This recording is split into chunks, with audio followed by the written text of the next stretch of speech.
Hi, good morning to all. I'm Mr. Nagaraj Kodaple, advocate, agriculturist, and an artist. ಇವತ್ತು ನಾನು ಮಾತಾಡಕ್ಕೆ ಬಂದಿರೋ ವಿಚಾರ ದರ್ಶನ್ ಪ್ರಥಮ್ ಹಾಗೂ ನಮ್ಮ ಕಾಂಗ್ರೆಸ್ ಪಕ್ಷದ ರಮ್ಯಾ ಅವರು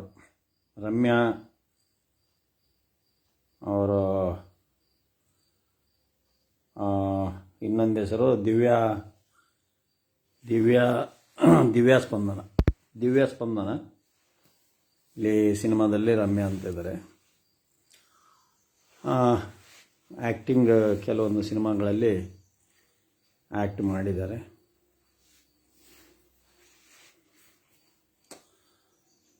ಈ ಒಳ್ಳೆಯ ಹುಡುಗ ಪ್ರಥಮ್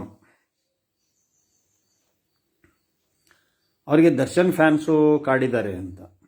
ದರ್ಶನ್ ಫ್ಯಾನ್ಸು ಏನವರಿಗೆ ಹಲ್ಲೆ ಮಾಡಲಿಕ್ಕೆ ಪ್ರಯತ್ನ ಮಾಡಿದ್ದಾರೆ ಅಂತ. ಈಗ ದರ್ಶನ್ ಫ್ಯಾನ್ಸು ಅಂದಾಕ್ಷಣ ದರ್ಶನ್ ಫ್ಯಾನ್ಸು ಅಂತ ದರ್ಶನ್ ಅಭಿಮಾನಿಗಳ ಸಂಘ ಅಂತ ರಿಜಿಸ್ಟ್ರೇಷನ್ ಇಲ್ಲ. ಫ್ಯಾನ್ಸ್ ಅನ್ನೋದು ಒಂದು ಹಾಗೆ ಅನಾಮಧೇಯ. ಈ ಫ್ಯಾನ್ಸ್ ಅನ್ನೋ ಹೆಸರ ಮೇಲೆ ಯಾರಾದರೂ ಕಿಡಿಗೇಳುಗಳು ಏನಾದರೂ ಮಾಡಿದರೆ, ಈ ನಂದ ಒಂದು ಕೊಟ್ಟಿ ABKB ಅಖಿಲ ಭಾರತೀಯ ಕುಡುಕ್ಲಿ ಬ್ರಿಗೇಡ್ ಅಂತ ಮಾಡ್ಕೊಂಡಿದ್ದಾರೆ, ABKB ಅಂತ ಮಾಡ್ಕೊಂಡಿದ್ದಾರೆ. ಅದು ಫೇಕ್, ಅದು ಕೊಟ್ಟಿ. ಈಗ ಅದರಲ್ಲಿ ಏನಾದರೂ ಒಂದು ಮೆಸೇಜ್ ಕೊಟ್ಟರೆ ಅದು ನಾನು ಮಾಡಿದಂಗ ಕೊಟ್ಟಿ ಮಾಡ್ಕೊಂಡಿದ್ದಾರೆ. ನಾಗರಾಜ್ ಕುಡುಕ್ಲಿ ನಮ್ಮ 5 ಅಂತ ಇದೆ ಇನ್ಸ್ಟಾದೊಳಗೆ, ನಾಗರಾಜ್ ಕುಡುಕ್ಲಿ 17 ಅಂತ ಇದೆ. ಇವೆಲ್ಲ ಫೇಕ್ ಇವು.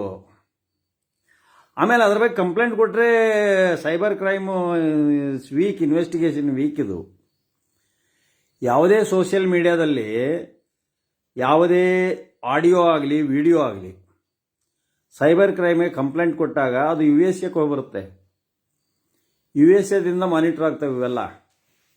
USA ಹೋಗಿ ಅದು ಎಡಿಟೆಡ್ಡು ಅಥವಾ ಒರಿಜಿನಲ್ಲು ಏನು ಅಂಥೇಳಿ ಸೈಬರ್ ಕ್ರೈಮ್ನವರು ಅಲ್ಲಿಂದ ರಿಪೋರ್ಟ್ ಮಾಡೋವರೆಗೂ ಬರಲ್ಲ, ಏನು ಮಾಡೋಕ್ಕೆ ಬರಲ್ಲ. But only the work is with the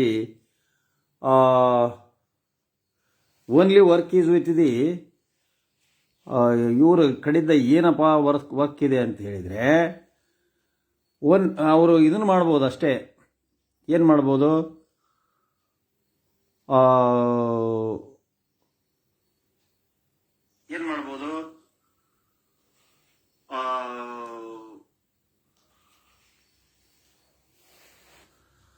ಅವ್ರು ಏನು ಮಾಡ್ಬೋದಪ್ಪ ಅಂದರೆ ಬ್ಲ್ಯಾಕ್ ಮಾಡ್ತಾರೆ. ಬ್ಲ್ಯಾಕ್ ಮಾಡಿ ನಂತರ ಅದನ್ನು ಅವರು ಕ್ರಮ ತಗೋತಾರೆ. ಈಗ 2 ವರ್ಷದಿಂದ ನನ್ನ ಹಾಗೆ ಮಾಡೋರು. 2 ವರ್ಷದಿಂದ ಈಗೂ ಮಾಡ್ತಾ ಇದ್ದಾರೆ, ಟ್ರೋಲ್ ಮಾಡ್ತಾ ಇದ್ದಾರೆ. ಟ್ರೋಲ್ ಮಾಡೋದು, ಅಶ್ಲೀಲವಾಗಿ ಬೈಯೋದು ಯಾವಾಗ ಬೈತಾರ ಅಂದರೆ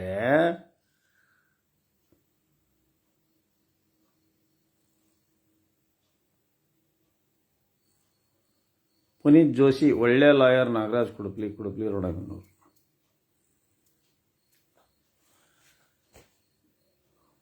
Krishna Manohar, bring them on ಕ್ಯಾಮ್ರಾದಲ್ಲಿ ಇವ್ರನ್ನ ತರಕ್ಕಾಗುತ್ತಾ?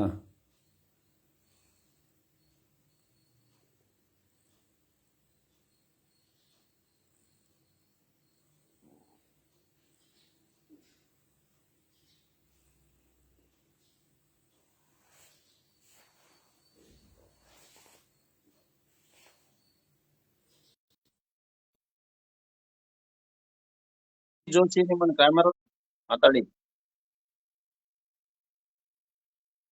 ಪುನೀತ್ ಜೋಶಿ ಅವರೇ, ನಿಮ್ಮನ್ನ ಆಡ್ ಮಾಡಿದ್ದೀನಿ ಕ್ಯಾಮ್ರಾದಲ್ಲಿ.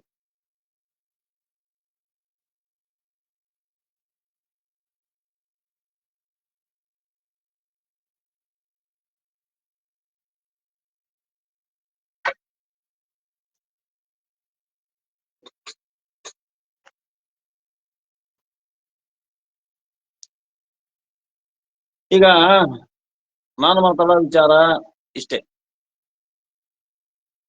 ಏನಪ್ಪ ವಿಚಾರ ಅಂತ ಹೇಳಿದ್ರೆ, ರಮ್ಯಾ ಅವರು ನೆಗೆಟಿವ್ ಕಾಮೆಂಟ್ ಕೊಟ್ಟಿದ್ದಾರೆ. ರಮ್ಯಾ ಅವ್ರೇನು ದರ್ಶನ್ಗೆ ಶಿಕ್ಷೆ ಆಗ್ಬೇಕು, ಬೇಲ್ ವಜಾ ಆಗ್ಬೇಕು, ಬೇಲ್ ರಿಜೆಕ್ಟ್ ಆಗ್ಬೇಕು ಅಂತ ಒಂದು ಪೋಸ್ಟ್ ಹಾಕಿದ್ದಾರೆ. ಇವತ್ತು ಗೌರವಾನ್ವಿತ ಸುಪ್ರೀಂ ಕೋರ್ಟ್ ನಲ್ಲಿ ವಿಚಾರ ಇದೆ, ಬೇಲ್ ಗ್ರಾಂಟ್ ಆಗಿದೆ, ಮತ್ತೆ ಅವರು ಸಿನಿಮಾ ರಂಗದಲ್ಲಿ ಮುನ್ನುಡಿಯಲ್ಲಿ ಹೊರಟಿದ್ದಾರೆ. ಸೊ ದರ್ಶನ್ ಡಿ ಬಾಸ್ ಅಭಿಮಾನಿಗಳು ಅಂತ ಬಹಳ ಮಂದಿ ಹೇಳ್ಕೊಂತಿದ್ದಾರೆ, ಫ್ಯಾನ್ಸು ಬಹಳ ಮಂದಿ ಇದ್ದಾರೆ. ಈಗ at a present time in the Karnataka, ದರ್ಶನ್ಗೆ ನಟರಲ್ಲಿ ಫ್ಯಾನ್ಸ್ ನಂಬರ್ 1, ಒಂದೇ ನಂಬರ್ ನಲ್ಲಿ ಅದಾರ ಅವರು ಫ್ಯಾನ್ಸ್ ನಲ್ಲಿ. Darshan whether is good man accused or the offender, it should be determined and also adjudicated by the judiciary. Till then, he is an innocent. ಗೌರವಾನ್ವಿತ ನ್ಯಾಯಾಲಯದಲ್ಲಿ ದರ್ಶನ್ ಅವರು ಅಪರಾಧಿ ಅಂತ ಪ್ರೂವ್ ಆಗಿ ಅವರಿಗೆ ಶಿಕ್ಷೆಯನ್ನ ವಿಧಿಸಿ ಮತ್ತೆ ಅದ್ರ ಮೇಲೆ ಅಪೀಲ್ ಹೋಗಿ ಆ ಅಪೀಲ್ ನಲ್ಲಿ ಸಕ್ಸಸ್ ಆಗ್ತಾರೋ ಬಿಡ್ತಾರೋ, ಅಥವಾ ಗೌರವಾನ್ವಿತ ಸುಪ್ರೀಂ ಕೋರ್ಟ್ ವರೆಗೆ ಹೋಗಿ ಆವಾಗ ಏನು ಫೈನಲ್ ಅಡ್ಜುಡಿಕೇಶನ್ ಆಗ್ತದೆ. ಈ ಫೈನಲ್ ಅಡ್ಜುಡಿಕೇಶನ್ ಇದೆಲ್ಲ ಆಗ್ಲಿಕ್ಕೆ 10 ವರ್ಷ ಬೇಕು.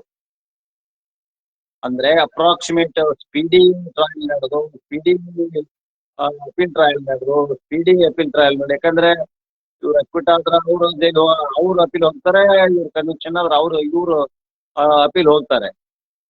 ಸೊ ನಮ್ಮ ಇತಿಹಾಸದ ಪ್ರಕಾರ ಒಂದು ಕನ್ವಿಕ್ಷನ್ ಬರಬೇಕಾದ್ರೆ, ಫೈನಲೈಸ್ ಆಗ್ಬೇಕಾದ್ರೆ, ಇಲ್ಲಿ ಮೊದಲು honourable district and sessions court ನಲ್ಲಿ ಫುಲ್ ಫ್ಲೆಜ್ ಟ್ರಯಲ್ ಆಗಿ ಪ್ರತಿಯೊಂದು ಟ್ರಯಲ್, ಅಬ್ಜೆಕ್ಷನ್ಸ್, ಕ್ರಾಸ್ ಎಕ್ಸಾಮಿನೇಷನ್ ಇವೆಲ್ಲ ಆಗಿ ಈ ಕೇಸು ಅಡ್ಜುಡಿಕೇಶನ್ ಆಗಿ ಫೈನಲಿ ಬರ್ಬೇಕಾದ್ರೆ ಇನ್ನೂ ಕೂಡ ಚಾರ್ಜ್ ಕೂಡ ಫ್ರೇಮ್ ಆಗಿಲ್ಲ, ಇನ್ನೂ ಎವಿಡೆನ್ಸ್ ಸ್ಟಾರ್ಟ್ ಆಗಿಲ್ಲ.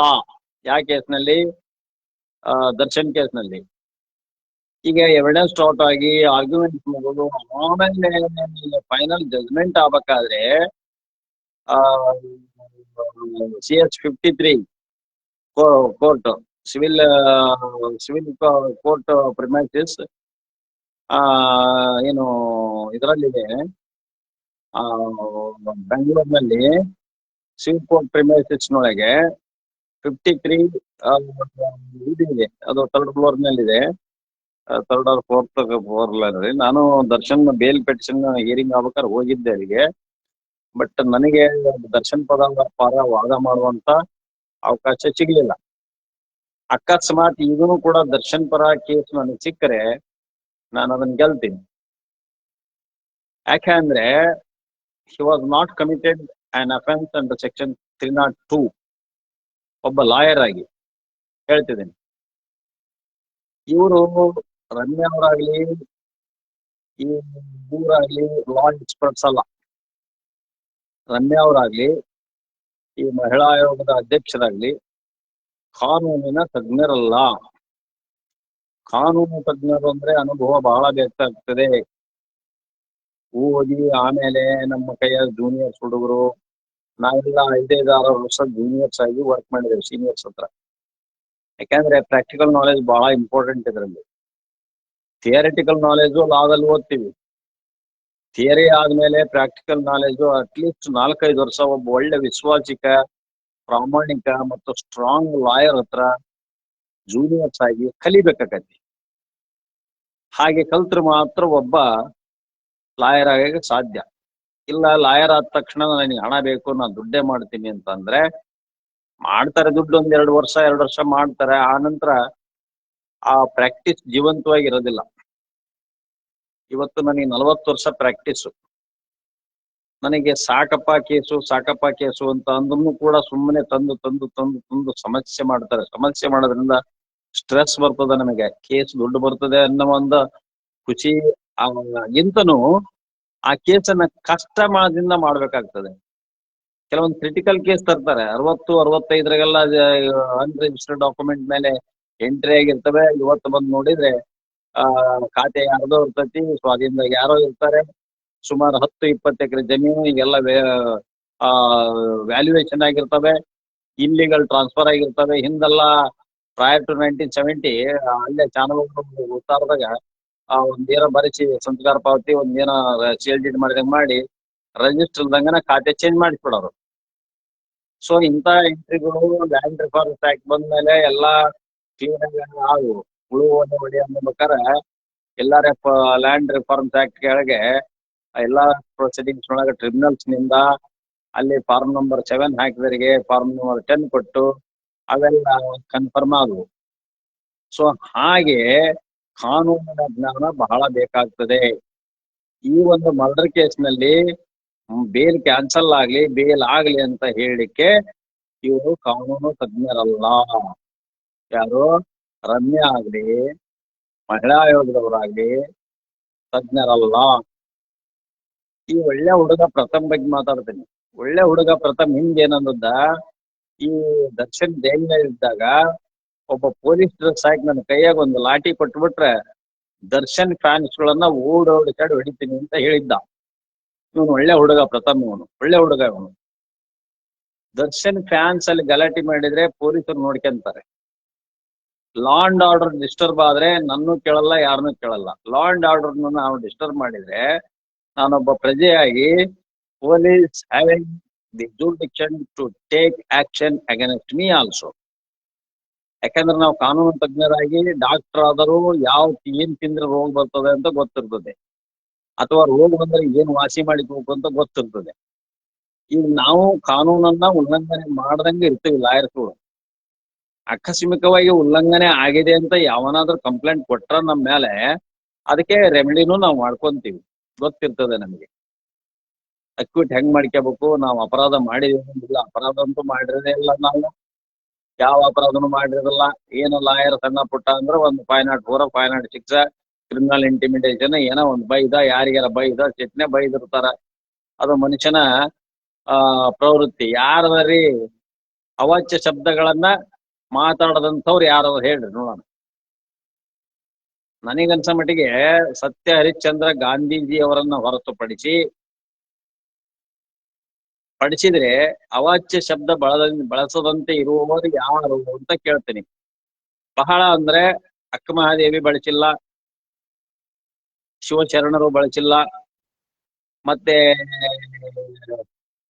ನಮ್ಮ ಇವರಾಗ್ಲಿ ಬಸವಣ್ಣನವರು ಅವಾಚ್ಯ ಶಬ್ದಗಳನ್ನ ಬಳಸಿಲ್ಲ. ಹೀಗೆ ಅನೇಕ ಮಹನೀಯರು ಅವಾಚ್ಯ ಶಬ್ದಗಳನ್ನ ಬಳಸಿಲ್ಲ. ಡಾಕ್ಟರ್ ಬಾಬಾ ಸಾಹೇಬ್ ಅಂಬೇಡ್ಕರ್ ಅವರಾಗ್ಲಿ, ಈ ಇಂದಿರಾ ಗಾಂಧಿ ಆಗ್ಲಿ, ನೆಹರು ಆಗ್ಲಿ ಈ ರೀತಿಯ ಅವಾಚ್ಯ ಶಬ್ದಗಳನ್ನ ಬಳಸುವಂತ ವ್ಯಕ್ತಿತ್ವವನ್ನು ಹೊಂದಿಲ್ಲ. ಆದರೆ ಈಗಿನ ರಾಜಕಾರಣಿಗಳು, ಈಗಿನ ಪೊಲೀಸರು ಎಲ್ಲರೂ ಅಲ್ಲ, ಕೆಲವೊಬ್ರು ರಾಜಕಾರಣಿಗಳು, ಕೆಲವೊಬ್ರು ಅತಿ VIP ಅನ್ನೋರು ಎಲ್ಲರೂ ಪರದೆಯ ಹೊರಗೆ ಇವರ ಭಾಷೆಗಳನ್ನ ಮಾತುಗಳನ್ನ ಕೇಳಬೇಕು. ನನ್ನನ್ನು ಸೇರಿಸ್ಕೊಂಡು ಹೇಳ್ತೇನೆ, ನಾನು ಸತ್ಯ ಹರಿಶ್ಚಂದ್ರ ಅಲ್ಲ, ನಾನು ಗಾಂಧೀಜಿನೂ ಅಲ್ಲ, ನಾನು ಸರ್ವಜ್ಞನೂ ಅಲ್ಲ, ನಾನು ಬಸವಣ್ಣನವರೂ ಅಲ್ಲ, ಆದರೆ ಡಾಕ್ಟರ್ ಅಂಬೇಡ್ಕರ್ ಅವರೂ ಅಲ್ಲ. ನಾನು ಅವರ ಪಾದದ ಧೂಳಿಗೂ ನಾನು ಸರಿಯಲ್ಲ. ಆದರೆ ಅಟ್ಲೀಸ್ಟ್ ಅವರ ಪಾದದ ಧೂಳಿನಷ್ಟಾದ್ರೂ ನಾವು ಸೇವೆ ಮಾಡೋಣ, ಪ್ರಾಮಾಣಿಕರಾಗೋಣ, ಸತ್ಯವನ್ನೇ ಹೇಳೋಣ, ಯಾರಿಗೂ ಕೆಟ್ಟದ್ದನ್ನ ಮಾಡೋದು ಬೇಡ ಅನ್ನುವ ಒಂದು ಪ್ರವೃತ್ತಿಯನ್ನ ಬೆಳೆಸ್ಕೊಂಡಿರೋ ನಾನು. ಯಾಕೆಂದ್ರೆ ನಮ್ಮಪ್ಪ ಆ ರೀತಿ ಶಿಕ್ಷಣ ಕೊಟ್ಟ. ನಮ್ಮಪ್ಪ ಹೇಗಿದ್ದಾನೆ ಅಂದ್ರೆ ಬಸವ ತತ್ವಧಾರಿ. ಅವರು ಭವಿಷ್ಯನೂ ಹೇಳೋರು, ಅವರು ದೇವ್ರು ಹೇಳೋರು ಅಂತ ಹಳ್ಳಿಯಾಗ ನಡೆಯೋರು, ಗದ್ದಿಗೆ ಮಾಡ್ಕೊಂಡು ಅವ್ರು ಅದರಲ್ಲೇ ಇರ್ತಿದ್ರು. ನಾವೆಲ್ಲ ಜಮೀನ್ ಮಾಡ್ತಿದ್ವಿ. ನಮ್ಮ 3 ಜನ ಕುಟುಂಬ ನಮ್ದು. ನಮ್ ಕಕ್ಕರು ಜಮೀನ್ ಮಾಡ್ತಿದ್ರು, ನಮ್ಮ ಅಪ್ಪರ್ ದೇವ್ರ ಸೇವೆ ಮಾಡ್ತಿದ್ರು, ದಾಸೋಗ ಇದೆಲ್ಲ ಮಾಡೋದು. ಅವೆಲ್ಲ ದವಸ ಧಾನ್ಯ ತಗೊಂಡ್ಬಂದು ಸಾವಿರಾರು ಮಂದಿಗೆ ಊಟ ಹಾಕಿದಂತ ಜನ ಮತ್ತು ದೇವರನ್ನ ಪ್ರಾರ್ಥನೆ ಮಾಡಿ, ಗದ್ದಿಗೆಯನ್ನು ಮಾಡಿ, ಶಿವನ ಆರಾಧನೆ, ಆಂಜನೇಯ ಸ್ವಾಮಿ ನಮ್ಮ ಮನೆ ದೇವರು, ಹನುಮಂತ ದೇವರ ಒಂದು ಆಶೀರ್ವಾದದಿಂದ ಮನೆಯಲ್ಲಿ ಹನುಮಂತ ದೇವರ ಗದ್ದಿಗೆಯನ್ನು ಮಾಡಿಕೊಂಡು, ಆ ರೀತಿ ನಮ್ಮ ತಂದೆಯವರು ಬಸವ ತತ್ವಧಾರಿಯಾಗಿ ಕೊನೆಯ ಉಸಿರಿನವರೆಗೂ ಅವರು ಚಪ್ಪಲೆಯನ್ನ, ಕಾಲಿಗೆ ಪಾದರಕ್ಷೆಗಳನ್ನ ಹಾಕ್ಲಿಲ್ಲ. ಯಾವ ಊರಿಗೆ ಹೋದರು, ಎಲ್ಲಿಗೆ ಹೋದರು, ಬರಿಗಾಲಿನಿಂದ ನಡೆಯುವಂತ ನಮ್ಮ ತಂದೆಯವರು. ಸಂಸಾರದಲ್ಲಿ ಇದ್ಕೊಂಡೇನೆ ಅವರು ಯಾವ ರೀತಿ ಇದ್ರು ಅಂದ್ರೆ, ರಾಮಕೃಷ್ಣ ಪರಮಹಂಸ ಮತ್ತು ಸರಸ್ವತಿ ಹಾಗೆ ನಮ್ಮ ತಂದೆ ನಮ್ಮ ತಾಯಿಯವರಿದ್ರು. ನಾನು ಅವರ ಒಂದು ಪಾದ ಧೂಳಕ್ಕೂ ಸಹ ಸಮನಾಗಿಲ್ಲ. ಯಾಕಂದ್ರೆ ತೋರಿಸ್ತೀನಿ ನಮ್ಮ ತಂದೆ ತಾಯಿಗಳು ಯಾವ ರೀತಿ ಇದ್ದಾರೆ ಅಂತ ಇಲ್ಲೇ ತೋರಿಸ್ತೀನಿ ನಾನು. ನನಗೆ ದೇವ್ರು ಯಾರಾದ್ರೂ ಈ ಜಗತ್ತಿನಲ್ಲಿ ಇದ್ದಾರೆ ಅಂದ್ರೆ ನನ್ನ ತಂದೆ ಫಸ್ಟ್, ಆಮೇಲೆ ನನ್ನ ತಾಯಿ. ನನ್ನ ತಂದೆ ತಾಯಿ ಇಲ್ಲಿದ್ದಾರೆ ನೋಡಿ. ನೋಡಿ, ಇವರು ನಮ್ಮ ತಂದೆ.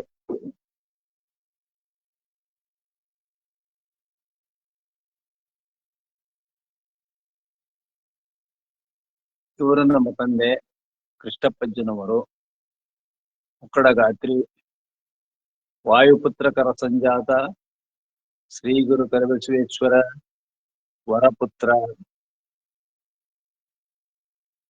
ಉಕ್ಕಡಗ ಶಿವರುದ್ರಪ್ಪನವರ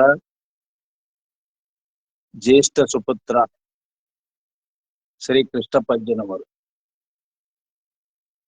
ಇವರು ಸಾವಿತ್ರಮ್ಮ, ಸಾವಕ್ಕ ಅಂತಂದ್ರು. ಸಾವಿತ್ರಮ್ಮ ಕೃಷ್ಣಪ್ಪ ಕುಡಕ್ಲಿ. ಇವರು ನಮ್ಮ ಮಾತೋಶ್ರೀ. ಇವರು ನಮ್ಮ ತೀರ್ಥ ರೂಪದವರು. ನಾವು ಎಲ್ಲ ಬಸವ ತತ್ವಧಾರಿ. ಜಗನ್ಮಾತೆಯನ್ನ ಪೂಜೆ ಮಾಡ್ತೀವಿ. ಆದಿಶಕ್ತಿ ಜಗನ್ಮಾತೆಯನ್ನ ಪೂಜೆ ಮಾಡ್ತೀವಿ ನಾವು.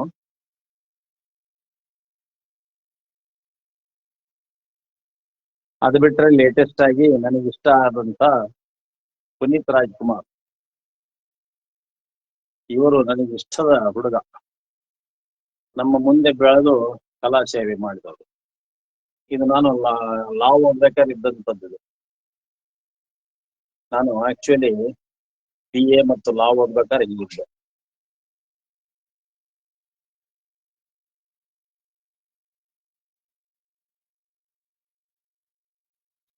ಇದು ಆಕ್ಚುಲಿ BA ಓದ್ಬೇಕಾದ್ರೆ ನೋಡಿ, BA ಓದ್ಬೇಕಾದ್ರೆ ಹೀಗಿದ್ದೆ ನಾನು. ಸಿನಿಮಾಕ್ಕೆ ಹೋಗ್ಬೇಕು ಅಂತಂದ್ರೆ ನನಗೆ ಇಷ್ಟ ಇತ್ತು. ದೇವ್ರು ನನಗೆ ಅವಕಾಶವನ್ನು ಕೊಡ್ಲಿಲ್ಲ ಸಿನಿಮಾಕ್ಕೆ ಹೋಗ್ಬೇಕು ಅಂತ ಹೇಳಿ. ನಾನು ಬಹಳ ಪ್ರಯತ್ನ ಮಾಡಿದೆ. ಫಸ್ಟ್ ಸಿನಿಮಾಕ್ಕೆ ಹೋಗ್ಬೇಕು ಅಂತ ನಾನು. ಇದು ನನ್ನ BA ಎಕನಾಮಿಕ್ಸ್ ಓದ್ಬೇಕಾದ್ರೆ ಇರ್ತಕ್ಕಂಥ ಫೋಟೋ ಇದು.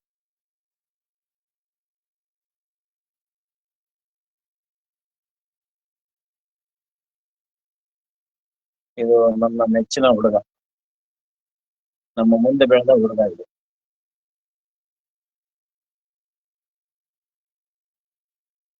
ನಾನು ಸರಸ್ವತಿ ಭಕ್ತ.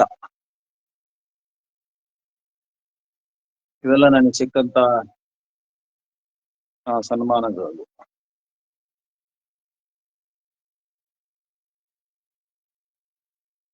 ನನ್ನ ಆರಾಧ್ಯ ದೈವ ಸರಸ್ವತಿ.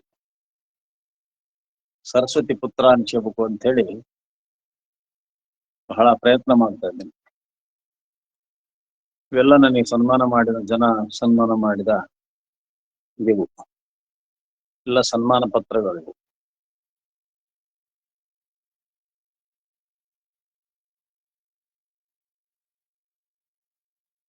ಇದು ಕನ್ನಡದ ಹಬ್ಬ.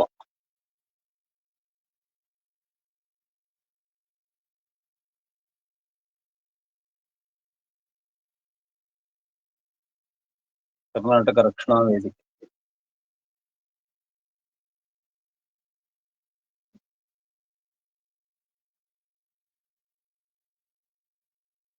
ಸೊ ಹೀಗೆ ಅನೇಕ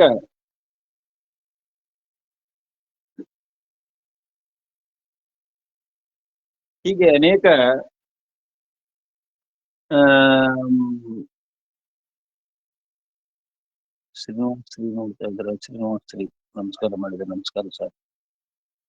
ಶ್ರೀನಿವಾಸ್ ಶ್ರೀ ತಾಯಿ ಸರ್. ಜಯಪ್ಪ ಮಾಸೂರಿ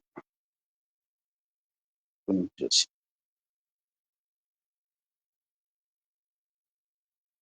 ಸೊ ಇಂಥ ಸಂದರ್ಭದಲ್ಲಿ ಒಳ್ಳೆ ಹುಡುಗ ಪ್ರಥಮ ಯಾಕಪ್ಪ ಈ ಇಶ್ಯೂ ತಗೊಂಡಿದ್ದಾನೆ?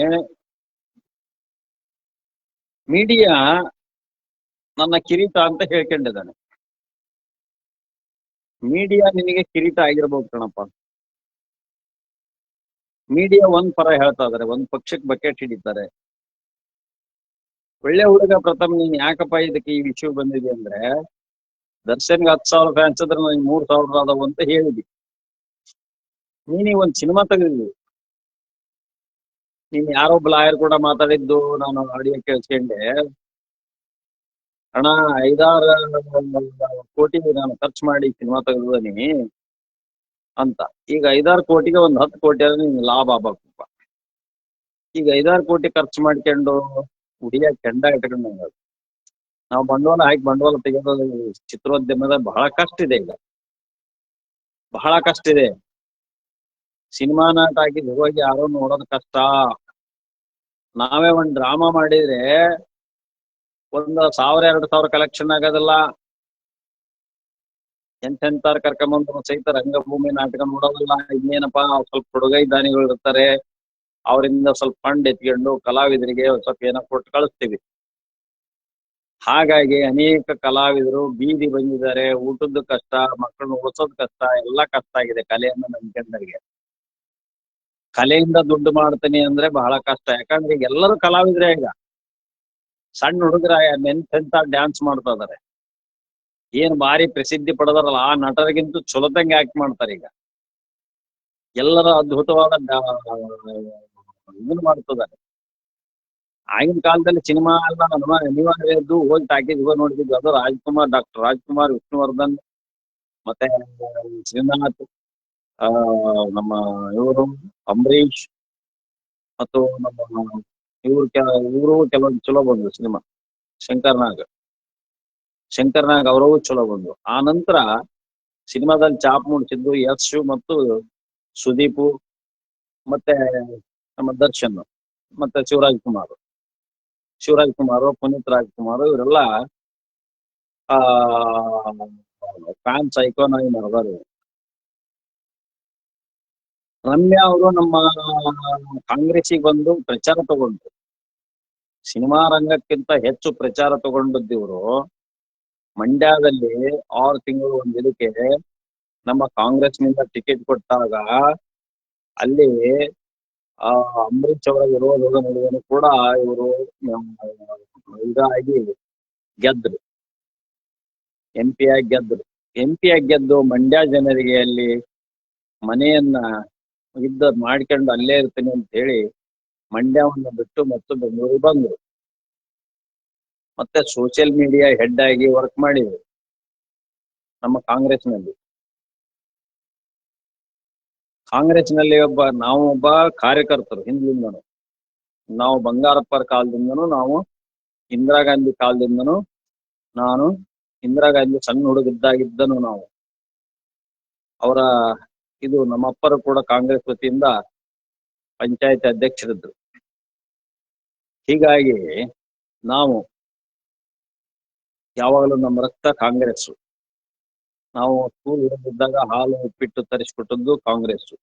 ಇಂದಿರಾ ಗಾಂಧಿ ಅವರು ಕೂಲಿ ಮಾಡೋ ಹೆಣ್ಮಕ್ಳಿಗೆ ಇಂದಿರಾ ಸೀರೆ ಅಂತ ಫ್ರೀಯಾಗಿ ಕೊಡೋರು. ಇಂದಿರಾ ಗಾಂಧಿ ಸೀರೆ ಅಂತ ಹೇಳಿ ಸರ್ಕಾರದ ವತಿಯಿಂದ ಫ್ರೀಯಾಗಿ ಕೊಡೋರು. ಆಗಿನ ಕಾಲಕ್ಕೆ ಕರೆಂಟ್ಗಳು ಬಂದು, ನಾವು ಸಣ್ಣದಿಂದ ಕರೆಂಟ್ಗಳು ಬಂದು, ಕರೆಂಟ್ ಅಂದ್ರೆ ಏನು ಗೊತ್ತಿದ್ದಿಲ್ಲ. ಕರೆಂಟಿನ ಮಿಷನ್ಗಳು ಬಂದವು, ನೀರಾವರಿ ಚಲವಾದವು, ಭಾರತ ಪ್ರಗತಿಯತ್ತ ಹೊಂಟು. 68-80ರ ದಶಕದಲ್ಲಿ, 70ರ ದಶಕದಲ್ಲಿ ಕರೆಂಟ್ ವಿದ್ಯುತ್ ಚಾಲನೆ ಬಂದು, ಅದಕ್ಕಿಂತ ಮೊದಲು ಗ್ಯಾಸ್ಗಳನ್ನ ಹಚ್ಚಿಕೊಂಡು ಹೊರಗೆ ನಾಟಕ ಮಾಡ್ತಿದ್ವಿ. ಸೊ ನಾವು ಗ್ಯಾಸ್ ಹಚ್ಚಿಕೊಂಡು ನಾಟಕ ಮಾಡಿದಂತ ನಾಟಕಗಳನ್ನ ನಾವು ನೋಡಿದ್ದೀವಿ. ರಸ್ತೆಗಳಿದ್ದಿಲ್ಲ, ರಸ್ತೆಗಳಾದವು. ಮೊದಲು ಕಲ್ಲಿನ ರಸ್ತೆಗಳಾದವು, ಆಮೇಲೆ ಡಾಂಬರೀಕರಣ ಆಯ್ತು. ಈಗೀಗ ಸಂಪದ್ಭರಿತವಾದಂತ ಮೇಲೆ ಎಲ್ಲ ಮಾಡಿಟ್ಮೇಲೆ ಈ ಮೋದಿ ಅವರು ಬಂದು ಎಲ್ಲ ನಾನು ಮಾಡಿದ್ದೀನಿ ಎಂದು ಕೆಲವೊಂದು ಇವನು ಪಬ್ಲಿಕ್ ಸೆಕ್ಟರ್ಗಳನ್ನ ಪ್ರೈವೇಟ್ ಸೆಕ್ಟರ್ಗಳಿಗೆ ಕೊಟ್ಟು ಉದ್ಯೋಗ ನಿರುದ್ಯೋಗೀಕರಣ ಆಯ್ತು. 2 ಕೋಟಿ ಉದ್ಯೋಗ ಕೊಡಿಸ್ತೇನೆ ವರ್ಷಕ್ಕೆ ಅಂದ 1 ಕೋಟಿ 1 ಲಕ್ಷನೂ ಇಲ್ಲ. ಬರೀ ಸುಳ್ಳು ಹೇಳುವಂತ ಪ್ರಧಾನಮಂತ್ರಿ ಬರೀ ಸುಳ್ಳು. ಸ್ವಿಸ್ ಬ್ಯಾಂಕ್ ನಲ್ಲಿ ಕಾಂಗ್ರೆಸ್ನವ್ರು ರೊಕ್ಕ ಇಟ್ಟಿದ್ದಾರೆ, ಕಪ್ಪು ಹಣ ಇದೆ ತರ್ತೀನಿ ಅಂತೇಳಿ ಸುಳ್ಳು ಹೇಳಿ ಅಧಿಕಾರಕ್ಕೆ ಬಂದು ಬರೀ ಸುಳ್ಳು ಹೇಳೋದು. ಸುಳ್ಳು ಹೇಳುವಂತ ಪ್ರಧಾನಿಗಳು ದೇಶಕ್ಕೆ ಸುಳ್ಳು ಹೇಳಬಾರದ್ರಿ. ಸುಳ್ಳು ಹೇಳಿದ್ ಹೆಂಗೆ? ಏನೋ ನಾವು ಲಾಯರ ಪೊಲೀಸರು ಏನೋ ಬಿಡಪ್ಪ ಸರ್ಕಾರಿ ನೌಕರರ ಏನೋ ಒಂದು ಸುಳ್ಳು ಹೇಳಿರ್ತಾರೆ ಏನಂದ್ರೆ ಆ ಮಾತ್ರ ನಾವು ಸುಳ್ಳು ಹೇಳಬಾರದು. ಕೋರ್ಟ್ನಲ್ಲಿ ನಮ್ಮ ವಾದಗಳಿರ್ತವೆ, ಅದರ ಒಂದು ಆಧಾರದ ಮೇಲೆ ನಾವು ಪ್ರತಿಪಾದನೆ ಮಾಡ್ತೀವಿ. ಸೊ ಈಗ ರಮ್ಯಾ ಅವರು ವೈಯಕ್ತಿಕ ದ್ವೇಷ ಇದ್ರೆ ಮಾತಾಡ್ಲಿ, ದರ್ಶನ್ ಅವ್ರ ಮೇಲೆ ಇವರು ವೈಯಕ್ತಿಕವಾದ ಏನಾದ್ರು ದ್ವೇಷ ಇದ್ರೆ ಕೇಸ್ ಹಾಕ್ಲಿ. ಸುಪ್ರೀಂ ಕೋರ್ಟ್ ನಲ್ಲಿ ಇರ್ತಕ್ಕಂಥ ಜಾಮೀನಿನ ಆದೇಶ ಏನಾಗುತ್ತೆ, ಶುಡ್ ಬಿ ಬೈಂಡ್. ಸುಪ್ರೀಂ ಕೋರ್ಟಿನ ಆದೇಶಕ್ಕೆ ಎಲ್ಲರೂ ಬದ್ಧವಾಗಿರಬೇಕು, ಅಥವಾ ಅದಕ್ಕೆ ವಿರುದ್ಧ ಆದ್ರೆ ವೈಲೇಷನ್ ಆಫ್ ಇದಾಗ್ತದೆ, ಕಂಟೆಂಪ್ಟ್ ಆಫ್ ಕೋರ್ಟ್ ಆಗ್ತದೆ. ಬರೀ ಮಾತಾಡಿದ್ರು ಕಂಟೆಂಪ್ಟ್ ಆಫ್ ಕೋರ್ಟ್ ಆಗ್ತದೆ. ಸುಪ್ರೀಂ ಕೋರ್ಟ್ ಬಗ್ಗೆ ಮಾಕ್ಸಿಲ್ ಕೋರ್ಟ್ಗಳಾಗ್ಲಿ ಕೆಟ್ಟದಾಗಿ ಮಾತಾಡಿದ್ರು ಸಹಿತ it is amounting to the contempt of court ಆಗುತ್ತೆ. ಕೋರ್ಟ್ ಅನ್ನ ಕ್ಯಾಟಗರಿಕಲಿ ನಾವು ಅಪೀಲ್ ಕೋರ್ಟ್ ನಲ್ಲಿ ತಪ್ಪುಗಳನ್ನ ಅಪೀಲ್ ಕೋರ್ಟ್ ನಲ್ಲಿ ಹೇಳ್ತೀವಿ. ಅದೇ ಕೋರ್ಟ್ ನಲ್ಲಿ ನೀವು ಹಿಂಗ್ ಮಾಡಿದೀರಾ ಅಂತ ಹೇಳಕ್ ಬರೋದಲ್ಲ.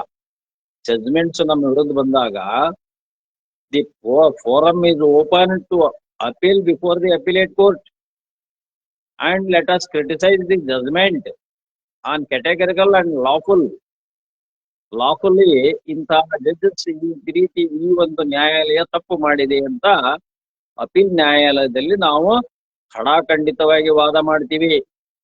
ಕೆಳಗಿನ ಕೋರ್ಟ್ ಈ ಒಂದು ಪಾಯಿಂಟ್ ಅನ್ನು ಹಿಡ್ಕೊಂಡಿಲ್ಲ, ಈ ಕಾನೂನನ್ನ ನೋಡಿಲ್ಲ, ಈ ಸಾಕ್ಷ್ಯಾಧಾರಗಳನ್ನ ಕನ್ಸಿಡರ್ ಮಾಡಿಲ್ಲ, ಅದರ ಆಧಾರದ ಮೇಲೆ ನಮ್ಮ ಪಾರ್ಟಿಗೆ ಶಿಕ್ಷೆ ಕೊಟ್ಟಿದ್ದಾರೆ, ಈ ಶಿಕ್ಷೆಯನ್ನ ವಜಾ ಮಾಡಬೇಕು ಅಂತ ಹೇಳಿ ನಾವು ಅಪೀಲನ್ನ ಮಾಡಿ ಅಪೀಲ್ ಕೋರ್ಟ್ ನಲ್ಲಿ ಆ ಕೆಳ ಕೋರ್ಟ್ ಅನ್ನ ನಾವು ಅಲ್ಲಿಯ ತಪ್ಪುಗಳನ್ನ ಹೇಳಲಿಕ್ಕೆ ಅಧಿಕಾರ ವ್ಯಾಪ್ತಿ ಇದೆ ಅಂತ ಬಂತು.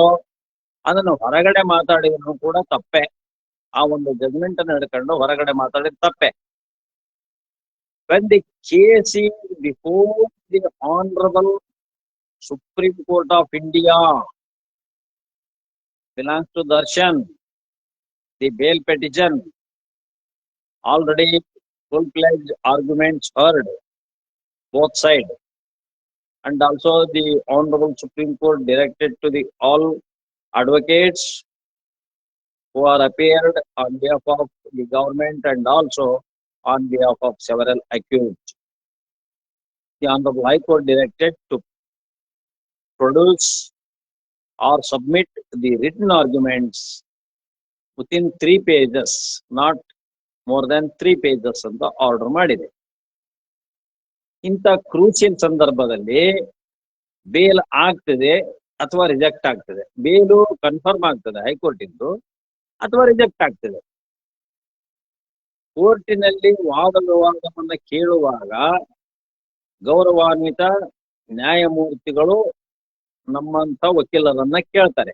ಇವ್ರು ಹಿಂಗ್ ಮಾಡಿದ್ದಾರೆ, ಕೆಳ ಕೋರ್ಟ್ ಹೀಗ್ ಮಾಡಿದೆ ಅಂತ ಹೇಳಿ ಓಪನ್ ಕೋರ್ಟ್ ನಲ್ಲಿ ಅದು ಚರ್ಚೆ ಆಗ್ತದೆ. ಹೀಗ್ ಮಾಡಿದಾರಾ, ಇದೇ ಹೇಗೆ ಅಂತ ಅಂದಿದ್ದಾರೆ. ಅದು ಜಜ್ಮೆಂಟ್ ಅಲ್ಲ. ಹಾಗಂದ ಕ್ಷಣಕ್ಕೆ ಅದು ಜಜ್ಮೆಂಟ್ ಅಲ್ಲ. ಈ ಮೀಡಿಯಾದವರು ಹಿಂಗಂದ್ರು, ಇಲ್ಲ ಇದು ತಪ್ಪು ಮಾಡಿದೆ ಅಂದ್ರು, ಕೆಳಕೋರ್ಟ್ ತಪ್ಪು ಮಾಡಿದೆ ಅಂದ್ರು, ಹಾಗಂದ್ರು ಹೀಗಂದ್ರು ಅಂತ ಮೀಡಿಯಾದಾಗ ಬರಿತಾ ಇದ್ದೀರಲ್ಲ, ಯಾವ ಮಾನದಂಡದ ಮೇಲೆ ನೀವು ಬರಿತಾ ಇದ್ದೀರಿ? ನಾಳೆ ಕಂಟೆಂಪ್ಟ್ ಆಫ್ ಕೋರ್ಟ್ ಅಮೌಂಟ್ ಬಂದ್ರೆ ಅದ್ ಬಂದ್ರೆ ಎದುರಿಸ್ತೀರಾ ನೀವು? ನೀವು 4ನೇ ಅಂಗನ ನೀವು? ಬಟಾ ಬೈಲಾಗಿದೆಪ್ಪ. ದಾರೆ ಹೋಗೋ ಹುಡುಗರು ಮಾತಾಡ್ತಾರೆ, ರೊಕ್ಕ ತಗೊಂಡು ಇವ್ರು ಮಾತಾಡ್ತಾರೆ. ಆಲ್ಮೋಸ್ಟ್ ಆಲ್ ಎಲ್ಲರೂ ರೊಕ್ಕಕ್ಕೆ ನಿಂತಿದ್ದಾರೆ ಅಂತ ಪಬ್ಲಿಕ್ ಜನ ಮಾತಾಡ್ತಿದ್ದಾರೆ. ನೇರವಾಗಿ ನಮ್ಮ ವಿಜಯ ಟೈಮ್ಸ್ ನ ವಿಜಯನ ಹೇಳ್ತಾ ಇದ್ದಾಳ ಅಮ್ಮ. ಪ್ರಾಮಾಣಿಕವಾಗಿ ಪತ್ರಕರ್ತ ಮಾಡಕ್ ಆಗೋದಿಲ್ಲ, ಎಲ್ಲ ಬುಕ್ಕಿಂಗ್ ಮಾಡ್ಕೊಂಡ್ರೆ ಅಥವಾ ಕಪ್ಪ ಕಾಣಿಕೆ ಎತ್ಕೊಂಡ್ರೆ ಬರೀ ತಗೊಂಡು ವಾರ ತಗೊಂಡು ಅಂದ್ರೆ ಆ ರೊಕ್ಕ ತಗೊಂಡ್ರೆ ಜೀವನ ಮಾಡ್ಬೋದು, ಇಲ್ಲ ಅಂದ್ರೆ ಆ ಸಂಸ್ಥೆ ನಡ್ಸಕ್ ಆಗೋದಿಲ್ಲ ಅಂತ ಖಡಾಖಂಡಿತವಾಗಿ ಅಲ್ಲ ವಿಜಯ ಟೈಮ್ಸ್ ಆ ಅಮ್ಮ ಹೇಳಿದೆ. ಪ್ರಾಮಾಣಿಕವಾಗಿ ಇರೋದನ್ನ ಎಲ್ಲರೂ ಕಲಿಬೇಕಾಗತ್ತೆ, ಹಂಗಾದ್ರೆ ದೇಶ ಸಮೃದ್ಧಿ ಆಗ್ತದೆ. ಸುಮ್ಮನೆ ಸಿಕ್ಕಷ್ಟು ನಾನು ತಗಂತಾನೆ ನಾನು ಇದು ಮಾಡ್ಕೊಂತಾನೆ ಅಂದ್ರೆ ಆಗೋದಿಲ್ಲ. ಕಾರಣ ರಮ್ಯಾ ಅವರು ಆಯ್ತಪ್ಪ ತಮಗ ಈಗ ಅಶ್ಲೀಲವಾದ ಮೆಸೇಜ್ ಅನ್ನ ಯಾರ್ಯಾರು ಮಾಡಿದ್ದಾರೆ ಅಂತ ಹೇಳಿದಾರಲ್ಲ, ಅದು ಖಡಾಖಂಡಿತವಾಗಿ ತಪ್ಪು, ನಾನು ಅದನ್ನ ಹೇಟ್ ಮಾಡ್ತೀನಿ. ರಮ್ಯಾ ಅವರೇ, ನಮ್ಮ ಕಾಂಗ್ರೆಸ್ನಲ್ಲಿ ಈ ಇದರಲ್ಲಿ ಆ, ಆ, ನಮ್ಮ ಶಿವಮೊಗ್ಗದಲ್ಲಿ ಆ ಅವ್ರ ಹೆಸರೇನು ಶಕುಂತಲಾ ರಂಗನಾಥ್ ಅಂತ ಇದ್ದಾರೆ. ಆಮೇಲೆ ನಮ್ಮ ಬಿಂದು ಗೌಡ ಅಂತ ಇದ್ದಾರೆ ಕಾಂಗ್ರೆಸ್ನಲ್ಲಿ, ಬಹಳ ಮಂದಿ ಇದ್ದಾರೆ. ಭಾವನಾ ನರಸಿಂಹಮೂರ್ತಿ ಅದಾರೆ, ಭವ್ಯ ನರಸಿಂಹಮೂರ್ತಿ ಅದಾರೆ. ಕಾಂಗ್ರೆಸ್ಸಿನ ಅನೇಕ ಹೆಣ್ಣು ಮಕ್ಕಳು ಸೋಷಿಯಲ್ ಇದರಲ್ಲಿ ಅದಾರೆ, ಸೋಷಿಯಲ್ ಮೀಡಿಯಾದಲ್ಲಿ ಫೇಸ್ಬುಕ್ ಇನ್ಸ್ಟಾದೊಳಗ ಅದಾರೆ. ಸೊ ಹಾಗಾದ್ರೆ ನಮ್ಮ ಇವ್ರಿಗೆ ಶಿವಮೊಗ್ಗದಲ್ಲಿ ಇರ್ತಕ್ಕಂಥ ಹೆಣ್ಮಗಳು, ನಮ್ಮ ಕಾಂಗ್ರೆಸ್ಸಿನ ಹೆಣ್ಣುಮಗಳು, ಅವ್ರಿಗೆ ಅವಾಚ್ಯವಾಗಿ ಮಾತಾಡಿದಾಗ ಮತ್ತು ಯಾರು ಹೊಲಸು ಮಾತಾಡಿ ಯಾರು ಸೂಲಿಬೆಲಿ ಮಾತಾಡಿದಾಗ ಆ ಹೆಣ್ಮಗಳು FIR ಕೊಟ್ಟು ಹಾಕಿದ್ದಾರೆ. ಅಂತ ಸಂದರ್ಭದಲ್ಲಿ ಶಿವಮೊಗ್ಗದ ಹೆಣ್ಣುಮಗಳು ರಂಗನಾಥ್, ಶಕುಂತಲಾ ರಂಗನಾಥ್, ಇನ್ನು ಅವ್ರ ಹೆಸರು ಬಾಯಲ್ಲಿದೆ, ಶಕುಂತಲಾ ರಂಗನಾಥ, ಅವ್ರ ಬಗ್ಗೆ ನೀವ್ ಯಾಕೆ ಧ್ವನಿ ಎತ್ತಲಿಲ್ಲ? ರಮ್ಯಾ ಅವರೇ, ನೀವು ಕಾಂಗ್ರೆಸ್ಸಿನ ಒಬ್ಬ ಮುಖಂಡರು, ಐ ಡು ಕನ್ಸೀಡ್. ನೀವು ಇಲ್ಲಿವರೆಗೂ ಯಾವ ಹೆಣ್ಮಕ್ಳು ಪರ ಧ್ವನಿ ಎತ್ತಿದ್ದೀರಿ? ಸೌಜನ್ಯ ಸಾವಿನ ಬಗ್ಗೆ ಯಾಕೆ ನೀವು ಮಾತಾಡಿಲ್ಲ? ಖಂಡಿತವಾಗಿ ಖಂಡಿಸಿ ನೀವು ಬೀದಿಗಿಳಿಬೇಕು. ಇಲ್ಲ, ಯಾವ ರೈತ ಪರ ಹೋರಾಟದಲ್ಲಿ ನೀವು ಬಂದಿದ್ದೀರಿ? ಯಾವ ಜನಪರ ಕಾಳಜಿ ಬಗ್ಗೆ ನೀವು ಮಾತಾಡಿದ್ದೀರಿ? ರಮ್ಯಾ ಅವರೇ, ಒಬ್ಬ ಕಾಂಗ್ರೆಸ್ಸಿನ ಮುಖಂಡರಾಗಿ you should talk about the downtrodden and backward classes and ಯಾರು ದೌರ್ಜನ್ಯಕ್ಕೆ ಒಳಪಟ್ಟಿದ್ದಾರೆ, ಯಾರು ತುಳಿತಕ್ಕೆ ಒಳಪಟ್ಟಿದ್ದಾರೆ, ಯಾರು ಬಡ ಸಮುದಾಯ ಇದ್ದಾರೆ, ಯಾರು ಹಿಂದುಳಿದ ಸಮುದಾಯ ಇದ್ದಾರೆ, ಅವರು ಇವತ್ತೆಲ್ಲ ಗೌರವಾನ್ವಿತ ಪೂಜ್ಯ ಡಾಕ್ಟರ್ ಬಾಬಾ ಸಾಹೇಬ್ ಅಂಬೇಡ್ಕರ್ ಅವರ ಕಾನೂನಿನ ಒಂದು ತೆರೆಯಲ್ಲಿ ಎಲ್ಲರೂ ಒಂದು ಜೀವನವನ್ನು ಕಟ್ಟಿಕೊಂಡು ಮೇಲ್ಬರ್ಲಿ ಕಟ್ಟಿದ್ದಾರೆ. ಇದನ್ನ ನಾವು ಯಾವಾಗಲೂ ಒಪ್ಪಬೇಕು. ಅದರಲ್ಲಿ ಕೆಲವೊಬ್ರು ದುರುಪಯೋಗ ಮಾಡಿಕೊಳ್ತಾ ಇದ್ದಾರೆ, ಕೆಲವೊಂದು ಕಾನೂನುಗಳನ್ನ ಕೆಲವೊಂದು ಜನ ದುರುಪಯೋಗ ಮಾಡಿಕೊಳ್ಳೋರು ಆಯಾ ಸಮುದಾಯದಲ್ಲಿ ಇದ್ದಾರೆ. ಆದ್ರೆ ಅವು ಬಹಳ ದಿವಸ ನಿಲ್ಲೋದಿಲ್ಲ. ಆ ರೀತಿ ಕಾನೂನು ದುರುಪಯೋಗ ಮಾಡ್ಕೊಂಡು ಯಾರ್ದೋ ಮಾತು ಕೇಳಿ ಫೇಕ್ ಕೇಸ್ ಕೊಟ್ಟ, ಒಂದು ಸುಳ್ಳು ಕೇಸ್ ಕೊಟ್ರೆ, ಸುಳ್ಳು ಅಲಿಗೇಷನ್ ಮಾಡಿದ್ರೆ ಅವೆಲ್ಲ ನಡೆಯೋದಿಲ್ಲ ಮೇಡಮ್. ಬಟ್ ನಾನ್ ನಿಮಗೆ ಹೇಳೋದು, ಎಲ್ಲಾ ಹೆಣ್ಮಕ್ಳ ಪರವಾಗಿ ಮಾತಾಡಿ.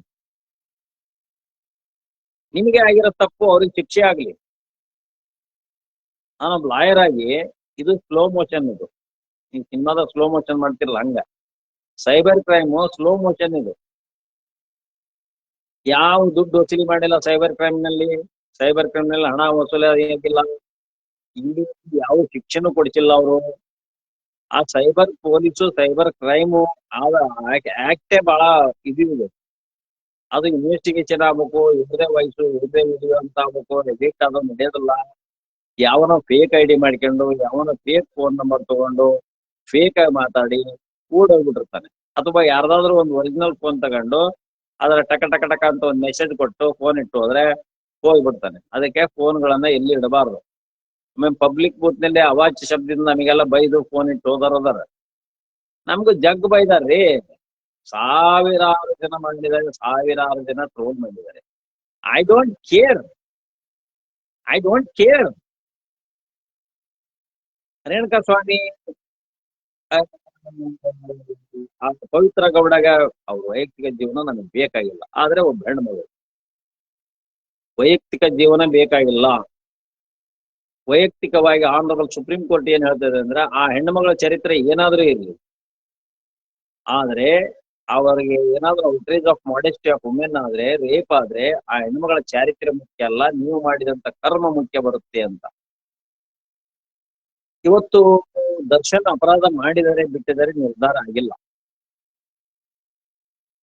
ಅವ್ರಿಗೆ ಶಿಕ್ಷೆ ಆಗ್ಲಿ, ಅವ್ರಿಗೆ ಬೇಲ್ ರಿಜೆಕ್ಟ್ ಆಗ್ಲಿ ಅಂತ ಯಾಕೆ ಹೇಳಿದ್ರಿ ಮೇಡಮ್ ನೀವು? ನಿಮಗೆ ವೈಯಕ್ತಿಕ ದ್ವೇಷ ಇದ್ರೆ ಬೇರೆ ಮಾಡಿ, ನಿಮ್ ಕೇಸ್ ಹಾಕಿ ಅವ್ರ ಮೇಲೆ, ದರ್ಶನ್ ಮೇಲೆ. ಈ ಬೇರೆ ಯಾರ್ದೋ ದರ್ಶನ್ ಕೇಸ್ನಲ್ಲಿ ಕೆಟ್ಟದಾಗಿ ಮಾತಾಡ್ತೀರಿ, ಕೆಟ್ಟದಾಗ್ಲಿ ಅಂತ ಹಾರೈಸ್ತೀರಿ ಅಂದ್ರೆ ಹೌ ಇಟ್ ಈಸ್ ನೆಗೆಟಿವ್ ಅಲ್ವಾ ಇದು? ನೆಗೆಟಿವ್ ಪ್ರೇಯರ್ ಅಲ್ವಾ ನಿಮ್ದು? ಪಾಸಿಟಿವ್ ಮಾತಾಡಿ. ನೀವು ಅದನ್ನೇ ರೇಣುಕಾ ಸ್ವಾಮಿ ಅವ್ರ ಮನೆತನಕ್ಕೆ ನ್ಯಾಯ ಸಿಗ್ಲಿ ಅಂತ ಹೇಳಿ ಅವ್ರ ಪರ ಮಾತಾಡ್ರಿ, ದರ್ಶನ್ ವಿರುದ್ಧ ಮಾತಾಡ್ಬೇಡ್ರಿ. ನೀವು ಮಾತಾಡ್ಬೇಕಾದ್ರೆ ರೇಣುಕಾ ಸ್ವಾಮಿ ಪರ ಮಾತಾಡ್ರಿ. ರೇಣುಕಾ ಸ್ವಾಮಿ ಪರ ಹೋಗಿ ಅವ್ರಿಗೆ ಧೈರ್ಯ ಹೇಳಿ ಅವ್ರಿಗೆ 10 ಲಕ್ಷ 50 ಲಕ್ಷ 20 ಲಕ್ಷ ಕೋಟಿ ಕೊಟ್ಟು ಬರ್ರಿ. ಕೊಟ್ಟು ಬಂದಿದ್ದೀರಾ? ಹಾಗಾದ್ರೆ ನಿಮಗೆ ದರ್ಶನ್ ಫ್ಯಾನ್ಸ್ಗಳ ಮೇಲೆ ಕೇಸ್ ಹಾಕ್ಲಿಕ್ಕೆ, ದರ್ಶನ್ ಫ್ಯಾನ್ಗಳ ಮೇಲೆ ಆಕ್ಷನ್ ತಗೊಳ್ಳಿಕ್ಕೆ ಅಧಿಕಾರ ವ್ಯಾಪ್ತಿ ಬರುತ್ತೆ. ನೀವು ಹೋಗಿ ರೇಣುಕಾ ಸ್ವಾಮಿ ಮನೆಗೆ ಹೋಗಿ ಆ ತಾಯಿಗೆ ಪಾಪ ಮಗು ಎತ್ತಿದೆಯಲ್ಲ, ಅವ್ರಿಗೆ ನನಗೂ ಕನಿಕರ ಇದೆ. ಅಲ್ಲಿ ನೀವು ಏನಾದ್ರು ಹೋಗಿ ಅವ್ರ ಬಗ್ಗೆ ಮಾತಾಡಿಸಿ ಅವ್ರ ಫ್ಯಾಮಿಲಿಗೆ ಏನಾದ್ರು ಸಹಾಯ ಮಾಡಿದೆ ಅವ್ರ ಸೆಲೆಬ್ರಿಟಿಯಾಗಿ ಮೇಡಮ್ ಅವರೇ, ಪ್ರಥಮ್ ನೀವು ಹೋಗಿ ಏನಾದ್ರು ಸಹಾಯ ಮಾಡಿದನಪ್ಪ, ಒಳ್ಳೆ ಹುಡುಗ ಪ್ರಥಮ್, ಅವಾಗ ಇವ್ರ ಮನೆಗೆ ಹೋಗಿ ಏನಾದ್ರು ಸಹಾಯ ಮಾಡಿಯಾ, ರೊಕ್ಕ ಕೊಟ್ಟಿಯಾ? ಇಲ್ಲಲ್ಲ. ಈ ಮೇಡಮ್ ಅಂತೂ ಕೊಟ್ಟಿಲ್ಲ. ಇವನೇಂದ್ರ ಪ್ರಥಮ್ ಏನ್ರ ಹೋಗಿರ್ಬೋದು, ನೆನಪಿಲ್ಲ. ಪ್ರಥಮ್ ನೀನಂತೂ ಒಳ್ಳೆ ಆಕ್ಟರ್ ಅಲ್ಲಪ್ಪ. ನೀನೇನು ಹೀರೋ ಆಗಿ ಹೊರಹೊಮ್ಮು ಅಂತ ನಿನ್ನ ಬಾಡಿ ಲ್ಯಾಂಗ್ವೇಜ್ ಆ ತರ ಇಲ್ಲ.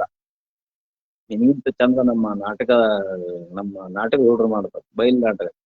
ನಮ್ಮ ಅಮೇಚೂರ್ ಹುಡುಗರು ಬರಲ್ಲ, ನಮ್ಮ ಹಳ್ಳಿ ಹುಡುಗರು ನಿನ್ಗಿಂತ ಚಂದ ಡಾನ್ಸ್ ಮಾಡ್ತಾರೆ, ನಿನ್ಗಿಂತ ಚಂದ ಆಕ್ಷನ್ ಮಾಡ್ತಾರೆ.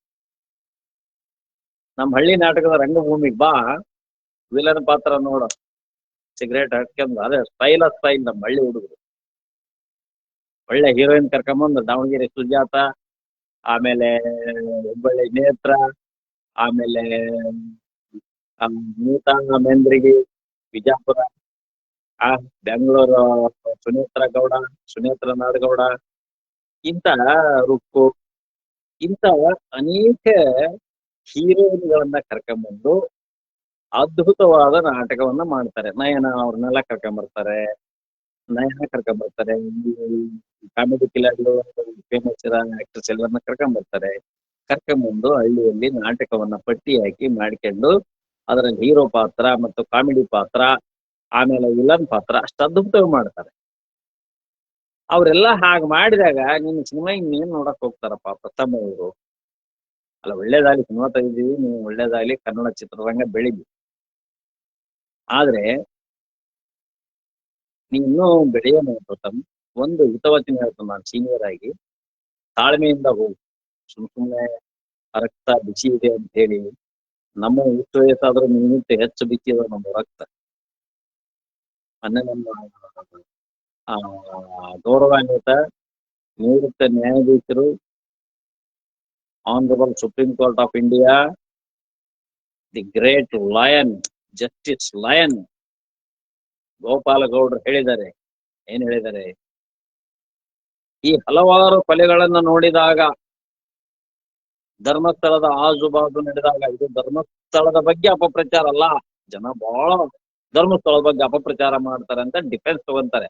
ಧರ್ಮಸ್ಥಳ ಸ್ವಾಮಿಗಳನ್ನ ಸೈಡ್ಗಿಡ್ರಿ, ಧರ್ಮಸ್ಥಳದ ದೇವರನ್ನ ಇಲ್ಲಿಂದನೇ ನಾನು ಧರ್ಮಸ್ಥಳದ ಅಣ್ಣಪ್ಪ ಸ್ವಾಮಿ ಮತ್ತು ಮಂಜುನಾಥ ಸ್ವಾಮಿಗೆ ಪಾದ ಕಮಲಕ್ಕೆ ಇಲ್ಲಿಂದ ನಮಸ್ಕರಿಸಿ ಆ ಒಂದು ದೇವರನ್ನ ಹೊರತುಪಡಿಸಿ ಅಲ್ಲಿರ್ತಕ್ಕಂಥ ದೇವರ ಹೆಸರ ಮೇಲೆ ತಿಂತಕ್ಕಂಥ ಕೆಲವು ಕುಚೇಷ್ಟಿಗಳು, ಕೆಲವು ಕುಚೋದ್ಯಮರು, ಕೆಲವು ಕ್ರಿಮಿನಲ್ಸು ಹಲವಾರು ಹೆಣ್ಣು ಮಕ್ಕಳಿಲ್ಲದ್ರನ್ನು ಇಲ್ಲದೆ ಇದ್ರು ಕೂಡ 10-20 ಹೆಣ್ಮಕ್ಳನ್ನಂತೂ ರೇಪ್ ಅಂಡ್ ಮರ್ಡರ್ ಮಾಡಿದ್ದಾರೆ ಅಂತ ಮೇಲ್ನೋಟದ ಸಾಕ್ಷಿಯಲ್ಲಿ ಗೊತ್ತಾಗ್ತದೆ. ಇಷ್ಟೆಲ್ಲ ಹೋರಾಟ ಮಾಡ್ತಾರೆ. ಮಟ್ಟಣ್ಣವ್ರು ಹೋರಾಟ ಮಾಡ್ತಾನೆ, ಅವರು ಶಮೀರ್ ಹೋರಾಟ ಮಾಡ್ತಾನೆ, ಅವರು ಮಹೇಶ್ ತಿಮರೋಡಿ ಹೋರಾಟ ಮಾಡ್ತಾರೆ, ಅನೇಕ ಸಂಘ ಸಂಸ್ಥೆಗಳು ಹೋರಾಟ ಮಾಡ್ತಿದ್ದಾರೆ, ಕೆಲವೊಂದು ಹುಡುಗರು ಪಾದಯಾತ್ರೆ ಮಾಡಿದ್ದಾರೆ. ನಾನು 20-30 ಸಲ ಮಾತಾಡಿದ್ದೀನಿ. ಜಸ್ಟಿಸ್ ಯಾಕೆ ಸಿಗ್ತಾ ಇಲ್ಲ? ಹಾಗಂತ ಇವ್ರು ಸುಳ್ಳು ಹಬ್ಬಿಸ್ತಾರಂತ ಇವ್ರ ಮೇಲೆ ಕೇಸ್ ಯಾಕಾಗಿಲ್ಲ? ನಾವೆಲ್ಲ ಸುಳ್ಳು ಮಾತಾಡ್ತೀವಿ, ಅಪಪ್ರಚಾರ ಮಾಡ್ತೀವಿ ಅಂತ ನಮ್ಮ ಮೇಲಾಗ್ಲಿ, ಮಹೇಶ್ ತಿಮರೋಡಿ ಮೇಲಾಗ್ಲಿ, ಮಟ್ಟಣ್ಣವ್ರ ಮೇಲಾಗ್ಲಿ ಕೇಸ್ ಹಾಕಿಲ್ಲಲ್ಲ ಇವರು. Why they are silent? ಆದ್ರೆ ಪರ್ಟಿಕ್ಯುಲರ್ ಹೆಸರು ಹಿಡ್ಕೊಂಡ್ ಏನು ಮಾಡಿಲ್ಲ. ಎಲ್ಲ ನಮ್ಮೆಲ್ಲರ ಹೋರಾಟ ಏನು ಅಂದ್ರೆ, ಸೌಜನ್ಯ ಮತ್ತು ಅಲ್ಲಿ ಕೊಲೆಯಾಗಿರ್ತಕ್ಕಂತ ಹೆಣ್ಣು ಮಕ್ಕಳದಾರಲ್ಲ, ಅವು ಏನೋ ಪಾಪ ಏನಾಗಿರ್ತಾವ, ಧರ್ಮಸ್ಥಳ ಸೇಫ್ ಪ್ಲೇಸ್ ಅಂತ ಎಲ್ಲ ಕೆಲವೊಂದು ಹುಡುಗಿಯರ್ ಲವ್ ಮಾಡಿರ್ತವೆ, ಲವ್ ಬ್ರೇಕಪ್ ಆಗಿರ್ತದೆ, ಅವು ಸಾಯ್ಬೇಕು ಅಂತ ಹೋಗಿರ್ತವೆ. ಅಂತ ಸಂದರ್ಭವನ್ನು ಉಪಯೋಗಿಸಿಕೊಂಡು ಅಲ್ಲಿ ಕೆಲವೊಂದು ಕುಚೇಷ್ಟಿಗಳು, ಕಾಮಾಂಧರು ಆ ಹುಡುಗಿಯರನ್ನ ರೇಪ್ ಮಾಡಿ ಆಕೆ ನನ್ನ ಕಂಪ್ಲೇಂಟ್ ಮಾಡ್ತೀನಿ ಅಂತ ಹಾರಾಡಿದಾಗ ಅವಳನ್ನ ಮುಗಿಸುವುದು ಸಹಜ, ಕೊಲೆ ಮಾಡುವುದು ಸಹಜ. ಹೋಗಿ ಕಾಡಿನಲ್ಲಿ ಹೋಗಿ ಇದು ಮಾಡಿದ್ರೆ ಅಲ್ಲಿ ಕೇಳೋರು ಯಾರು, ಹೇಳೋರು ಯಾರು? ಅಲ್ಲಿ ಲಾ ಅಂಡ್ ಆರ್ಡರ್ ಯಾಕಂದ್ರೆ ಬ್ರೇಕ್ ಆಯ್ತು ಏನು ಅನ್ನೋದನ್ನ ಇನ್ವೆಸ್ಟಿಗೇಷನ್ ಮಾಡ್ರಿ ಅಂತ ಹೋರಾಟಗಾರರ ಒಂದು ವಿಚಾರ ಇದು. ಅದು ಬಿಟ್ಟು ದೇವ್ರ ಬಗ್ಗೆ ಅಪಪ್ರಚಾರ, ದೇವ್ರ ಬಗ್ಗೆ ಅಪಪ್ರಚಾರ, ದೇವ್ರ ಬಗ್ಗೆ ಯಾರೇ ಅಪಪ್ರಚಾರ ಮಾಡಿದ್ರೆ? ದೇವ್ರು ಇವತ್ತು ಇದ್ದಾನೆ, ದೇವ್ರು ಇವತ್ತು ಪವಿತ್ರವಾಗಿದ್ದಾನೆ, ಹೌದಾ? ಹಿಂದೂ ದೇವರದು, ಹಿಂದೂ ಧರ್ಮದ ಪ್ರತೀಕ ಮಂಜುನಾಥ, ನಮ್ಮ ಹಿಂದೂ ಧರ್ಮದ ಪ್ರತೀಕ, ನಮಗೆ ಶ್ರೇಷ್ಠ, ನಮಗೆ ಕಿರೀಟ ಅದು. ಏನಪ್ಪಾ, ನಮಗೆ ಮಂಜುನಾಥ ಕಿರೀಟ, ದೇವ್ರ ಕಿರೀಟ ನಮಗೆ. ಇವನ್ ಸಿನಿಮಾ ಪ್ರಚಾರ ಮಾಡ್ಕೊಳಕ್ ಇವನ್ ಬಂದದ ಪ್ರಥಮ. ತಮ್ಮ ಸಿನಿಮಾ ಈಗ ಸದ್ಯ ರಿಲೀಸ್ ಆಗದೈತಿ, 5-6 ಕೋಟಿ ಬಂಡವಾಳ ಹಾಕಿಬಿಟ್ಟದಾನೆ. 5-6 ಕೋಟಿ ತಕ್ಕೊಂಡ್ ಹೆಂಗ ಅಂತೇಳಿ ಮಾಧ್ಯಮದವರು ನನಗೆ ಕಿರೀಟ ಅಂತ ಬಕೆಟ್ ಹಿಡ್ದ. ನಮ್ಗೇನ್ ಗೊತ್ತಾಗದಲ್ಲ. ಈಗ ಜಜ್ಮೆಂಟ್ಸ್ ಇದೆ, ಕೆಲವೊಂದು FIR ಆಗಿ ಈ ದರ್ಶನ್ಗೆ ಕೆಟ್ಟ ಹೆಸರು ಬರ್ಲಿ, ದರ್ಶನ್ ಫ್ಯಾನ್ಸ್ ಎಲ್ಲ ಕ್ರೂರಿಗಳದರೆ, ದರ್ಶನ್ ಎಲ್ಲ ಕೆಟ್ಟದ್ ಮಾಡಿದಾನೆ, ದರ್ಶನ್ ಒಬ್ಬ ಕೆಟ್ಟ ಮನುಷ್ಯ ಅಂತ ಆಧಾರದ ಮೇಲೆ ಮೀಡಿಯಾದೊಳಗೆ ಹೋದ್ರೆ, ಈ ಮೀಡಿಯಾ ಹೋಗಿದ್ರೆ, ಮೀಡಿಯಾವನ್ನ ಇದನ್ನ ಯಾರಾದ್ರೂ ಹಾಜರು ಮಾಡಿದ್ರೆ ಇಂಥ ವರ್ಷನ್ ಅನ್ನ ನೋಡಿ ಆಂಧ್ರ ಸುಪ್ರೀಂ ಕೋರ್ಟ್ ನಲ್ಲಿ ಜಜ್ಮೆಂಟು ಬದಲಾವಣೆ ಆಗ್ಬೋದು, ಇದು ಕ್ಯಾನ್ಸಲ್ ಆಗ್ಬೋದು, ಕ್ಯಾನ್ಸಲ್ ಆಗ್ಲಿಕ್ಕೆ ಪೂರಕ ಆಗ್ಬೋದು, ಅದಕ್ಕೆ ಒಂದು FIR ಮಾಡ್ತಾನ ಅಂತೇಳಿ ಪಿತೂರಿಯನ್ನ ಮಾಡುವಂತ ವಿಚಾರ ಇದ್ರಾಗ ಇದೆ ಅಂತ ನನಗೆ ಅನಿಸ್ತದೆ ಅನಿಸ್ತದೆ. ಈಗ ಯಾಕೆ ಅವ್ರು ಹೇಳ್ಬೇಕಾಗಿತ್ತು? ಬೇಲ್ ಕ್ಯಾನ್ಸಲ್ ಆಗ್ಲಿ ಅಂತ ಯಾಕೆ ಹೇಳ್ಬೇಕಾಗಿತ್ತು? ಬೇಲ್ ಕ್ಯಾನ್ಸಲ್ ಆಗ್ಲಿ, ಶಿಕ್ಷೆ ಆಗ್ಲಿ ಅಂತ ಯಾಕೆ ಹೇಳ್ಬೇಕಾಗಿತ್ತು? ಇವರು ರಮ್ಯಾ ಅವರು ಮೇಡಮ್, ಒಬ್ಬರಿಗೆ ಕೆಟ್ಟದ್ದು ಯಾಕೆ ಬಯಸ್ತೀರಿ ಮೇಡಮ್? ಹಾಗಾದ್ರೆ ಗರ್ಲಾಡಿ ಆಮೇಲೆ ಎಲ್ಲಾ ಹೆಣ್ಮಕ್ಳು ಎಲ್ಲಾ ಹೀರೋಯಿನ್ಗಳು ದರ್ಶನ್ ಪರ ಮಾತಾಡಿದಾರಲ್ಲ. ನೀವೇನಂತ ಬ್ಯೂಟಿಫುಲ್ ಹೀರೋಯಿನ್ ಅಲ್ಲ. ಬ್ಯೂಟಿಫುಲ್ ಹೀರೋಯಿನ್ ಅಂದ್ರೆ ಬ್ಯೂಟಿಫುಲ್ ಆಗಿ ಅದಾರೆ ಅಂದ್ರೆ, ಆ ಹೆಣ್ಮಗಳು ಅಂತ ಅವ್ರನ್ನ ಟೈಪ್ ಕಾಣ್ತಾರ ಅಂದ್ರೆ ಅವ್ರ ವೈಯಕ್ತಿಕ ಏನಾರ ಇರ್ಲಿ,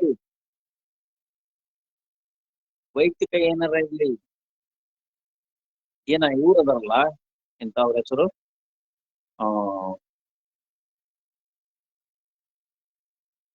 ಅವ್ರ ಹೆಸರೇನಪ್ಪಾ, ದರ್ಶನ್ ಜೊತೆ ಮಾಡಿದಾರಲ್ಲ, ಕುಮಾರಸ್ವಾಮಿ ಅಂತಾರಲ್ಲ, ಅಂಡ್ ಅವ್ರ ಹೆಸರು ನನಗೆ ಬರ್ತಾ ಇಲ್ಲ. ಆಯಮ್ಮ ಒಳ್ಳೆ ಆಕ್ಟರ್, ಒಳ್ಳೆ ಬ್ಯೂಟಿಫುಲ್ ಹೆಣ್ಮಗಳು. ಹಿಂದೆಲ್ಲ ಜಯಂತಿ, ಭಾರತಿ ಇವರೆಲ್ಲ ಇದ್ದಿದ್ರು, ಜಯಪ್ರದಾ ಇವರೆಲ್ಲ ಆಕ್ಟರ್ಸ್ ರೀ. ಅವರು ಜಯಂತಿ ಅವರೆಲ್ಲ ಏನವ್ರು ಗ್ಲಾಮರ್ ಏನು, ಅವ್ರು ಇರೋದೇನು, ನಡವಳಿಕೆ ಏನು, ಭಾರತಿ ಹೆಂಗ ಅದಾರೆ. ಅವ್ರಿಗಿಂತ ದೊಡ್ಡ ನೀವಂತ ಕಾಂಗ್ರೆಸ್ ಪಾರ್ಟಿ ಬಂದು ಪ್ರಚಾರ ತಗೊಂಡ್ರಿ, ಈಗೂ ಪ್ರಚಾರ ಮಾಡ್ಕೊಳಕ್ ಬಂದಿದ್ದೀರಿ, ಈಗೂ ಪ್ರಚಾರ ಬೇಕು ನಿಮಗೆ. ಸೊ ಆದ್ರಿಂದ ಇದು ಸಣ್ಣ ವಿಚಾರ, ಎಲ್ಲಾ ಬೈತಾ ಇದಾರೆ. ಆದ್ರೆ ನಿಮಗೆ ಬೈಯೋದಲ್ಲ, ಎಲ್ಲಾ ಹೆಣ್ಮಕ್ಳಿಗೂ ಇಷ್ಟು ದಿವಸ ಆ ಬಿಂದು ಗೌಡದಂತೆ ಎಂತೆಂತ ವರ್ಡಿಂಗ್ಸ್ ಯೂಸ್ ಮಾಡ್ತಾರ್ರಿ. ಅವ್ನ್ ನೋಡ್ರಟ ಬಿಂದು ಗೌಡ ಪೇಜ್ ಹೋಗುದು, ಬಿಂದು ಗೌಡಾಗಿ ಏನ್ ಅಶ್ಲೀಲ ಪದ ಅಂದ್ರೆ ಶಿವ ಶಿವ ಶಿವ ಶಿವ. ಆ ಹುಡುಗಿ ಯಾರ ಜೊತೆ ಫೋಟೋ ತೆಗಿಸಿದ್ದ, ಆ ಹುಡುಗಿ ಹತ್ತರಿಂದ ನೋಡಿ ಹಂಗಿಲ್ಲ. ಆ ಹುಡುಗಿ ಒಳ್ಳೆ ಹೆಣ್ಮಗಳು. ನಾವೆಲ್ಲ ಸೇರ್ಕೊಂಡು ಕಾಂಗ್ರೆಸ್ ಪ್ರಚಾರ ಮಾಡಿದ್ದೇವೆ. ಇಲ್ಲಿ ಇದಕ್ ಬಂದಿತ್ತು, ಎಲ್ಲಿ ನಮ್ಮ ಹಾನಗಲ್ ಎಲೆಕ್ಷನ್ ಬಂದಾಗ 5-6 ದಿವಸ ಕ್ಯಾಂಪೇನ್ ಮಾಡಿದ್ರು. ಒಳ್ಳೆ ಹೆಣ್ಮಗಳು ಅದು, ಅವ್ರ ಬಗ್ಗೆ ಸುಮ್ಮನೆ ಮಾತಾಡಕ್ ಹೋಗ್ಬಾರ್ದು. ಒಳ್ಳೆ ಹುಡುಗಿ ಅದು. ಸೊ ಅವಳಿಗೆ ಏನೇನ್ ಬೇಕಾದ ಮಾತಾಡ್ತಾರಪ್ಪ. ಕಾಂಗ್ರೆಸ್ನಾಗ ಅದಾಳ ಅಂದು ಹೊಲಸು ಟ್ರೋಲ್ ಮಾಡ್ತಾರೆ, ಹೊಲಸು ಬೈತಾರೆ, ಆ ಇದನ್ನ ಮಾಡ್ತಾರೆ. ಆಯಮ್ಮನ್ ಪೇಜ್ ಹೋದ್ರೆ 1,000 ಅಶ್ಲೀಲ ಪದಗಳು, ಕೆಳಗಿನ ಪದಗಳು, ಏನ್ ಮಾತಾಡ್ಬೇಕು, ಎಲ್ಲಾ ಡಗಾರು, ಸೂಳೆ, ಅದು ಇದು ಹೆಜ್ಜೆ ಹಲವಾರು ಹಾಕಿರ್ತಾರೆ. ಅಂತವ್ ಬಗ್ಗೆ ಯಾರ್ ಕ್ರಮ ತಗೊಂಡಿದ್ದೀರಿ, ಯಾರ್ ಧ್ವನಿ ಇಟ್ಟಿದ್ದೀರಿ ತಾತ? ಅದಕ್ಕೆ ಆ ನಾವು ಹೇಳೋದಿಷ್ಟೇ, ರಮ್ಯಾ ಅವರು ಕಂಪ್ಲೇಂಟ್ ಕೊಟ್ಟಿದ್ದಾರೆ.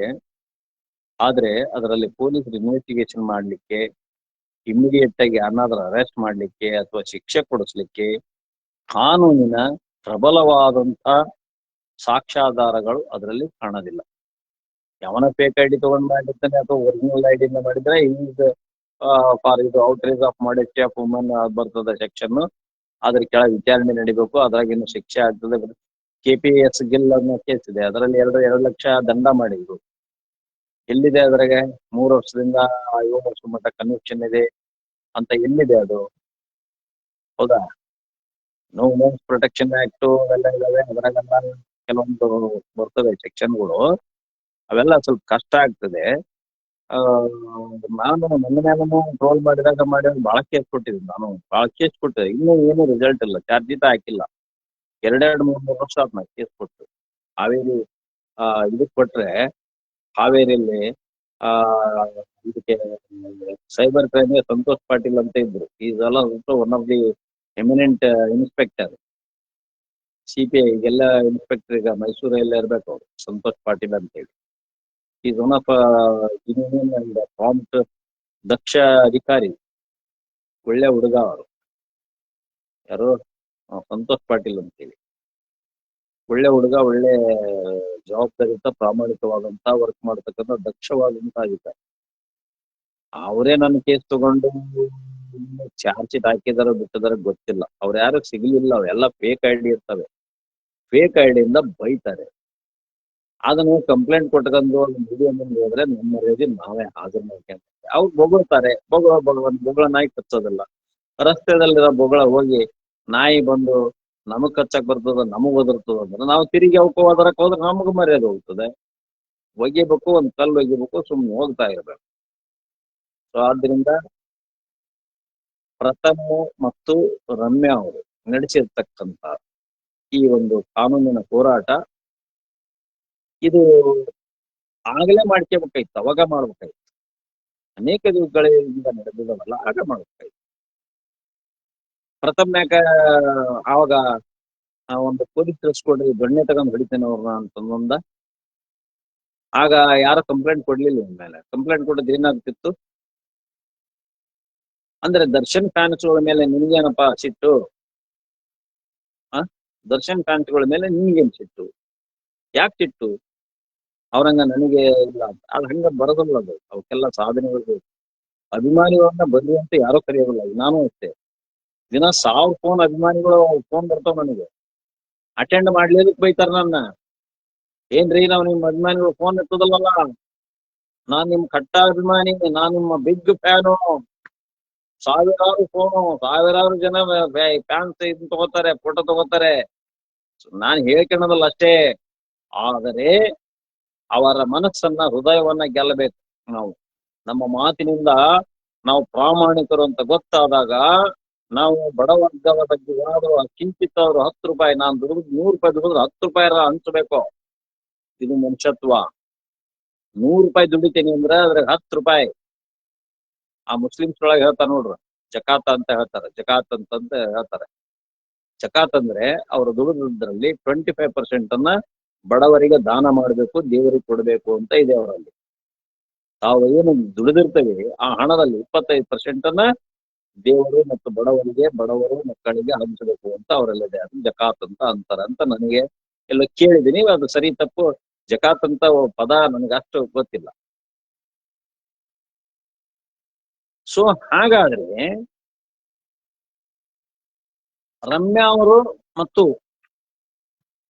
ಪ್ರಥಮ್ ಅವರು ಈ ಒಂದು ವಿಚಾರವನ್ನು ಮಾಡಲಾಗಿ ದರ್ಶನನ ಬೇಲ್ ಕ್ಯಾನ್ಸಲ್ ಆಗ್ಲಿ ಅನ್ನೋ ಒಂದು ವಿಚಾರದಲ್ಲಿ ಈಗ ಇದನ್ನ ಮಾಡಿದ್ದಾರೆ.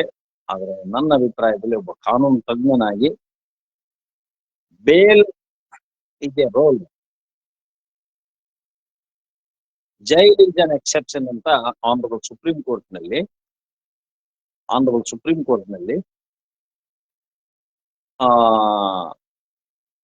ಪ್ರೆಸಿಡೆಂಟ್ ಆಗಿದೆ. ಎಂಥ ಸಂದರ್ಭದಲ್ಲಿ ರೇರೆಸ್ಟ್ ಆಫ್ ರೇರ್ ಕೇಸ್ನಲ್ಲಿ ಈ ಒಂದು the offender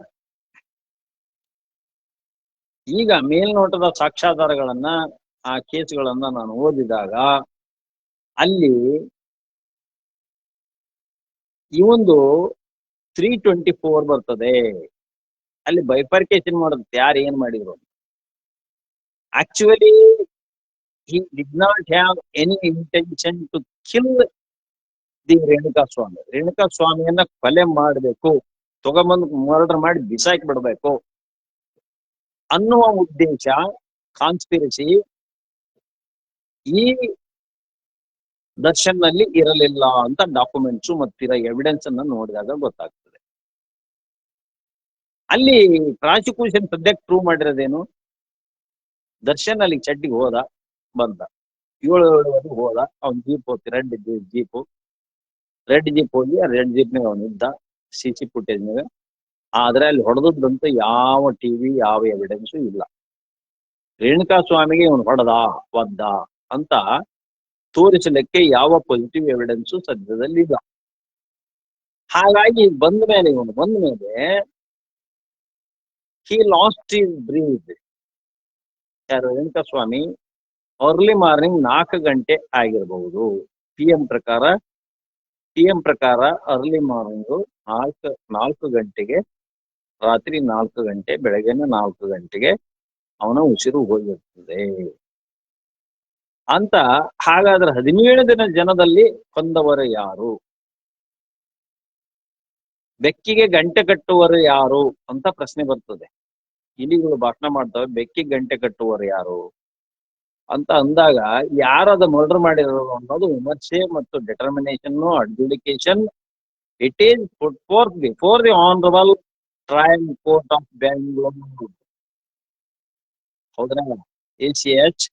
CCH 53 honourable district and sessions court ನಿರ್ಧಾರ ಆಗುವವರೆಗೆ, ಜಜ್ಮೆಂಟ್ ಕೊಡುವವರೆಗೆ ಯಾರು ಅದರ ಬಗ್ಗೆ ಮಾತಾಡ್ಲಿಕ್ಕೆ ಬರೋದಿಲ್ಲ. That forum is only the forum to adjudicate whether he committed an offense of murder ಅಂತ. ಅದಕ್ಕೆ ಈ ಪ್ರಿಮೆಚೂರ್ ಆಗಿ ಇವರೆಲ್ಲರೂ ಶಿಕ್ಷೆ ಆಗ್ಲಿ, ಅವನಿಗೆ ಜೈಲಿಗೆ ಹೋಗ್ಲಿ, ಬೇಲ್ ಕ್ಯಾನ್ಸಲ್ ಆಗ್ಲಿ ಅಂತ ಮಾತಾಡೋದು ನಿಮ್ಮ ಗೌರವವನ್ನ ನೀವೇ ಕಳ್ಕೊಂಡಂಗೆ.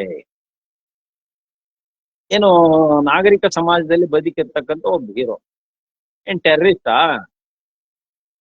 ಟೆರರಿಸ್ಟ್ ಆಗಿ ಏನ್ ಯಾರ ಮನೆ ಮೇಲೆ ಬಾಂಬ್ ಹಾಕಿದಾನ ದರ್ಶನ್? ಏನ್ ಮಾಡಬಾರ್ದು ಮಾಡಿದಾನ? ಏನ್ ಯಾರಿಗಾದ್ರೂ ಅತ್ಯಾಚಾರ ಮಾಡಿದಾನ? ಕಳು ಮಾಡಿದಾನ? ಏನ್ 420 ಯಾರದಾರ ಕೇಸ್ ಇದು ಮಾಡಿದಾನ? ಹಾಡಾಗ್ಲೆ ಮಚ್ಚ ತಗೊಂಡ್ ಏನ್ ನೇರವಾಗಿ ಬೆಂಗಳೂರಿನಾಗ ಮ್ಯಾಜಿಸ್ಟ್ರೇಟ್ ನಿಂದ ಮರ್ಡರ್ ಮಾಡಿದಾನ? ಯಾವ ಅಪರಾಧ ಮಾಡಿದಾನೆ ತೋರಿಸಿ. ಭವ್ಯ ಯಾರೋ ಪವಿತ್ರ ಗೌಡ ಅಂಡ್ ದಿಸ್ ಇದು ಅಂತ ಹೇಳ್ತೀವಿ. ಅವ್ರು ಯಾರೋ 2ನೇ ಹೆಂಡತಿ ಅಂತ ಅಂದ್ರು. ಅವ್ರ ಫ್ರೆಂಡ್ಸ್, ಯಾಕೆ ಫ್ರೆಂಡ್ಸ್ ಇರಬಾರ್ದ? Pavithra Gowda and Darshan best friends ಇರಬಹುದು. ತಪ್ಪ ಅದು?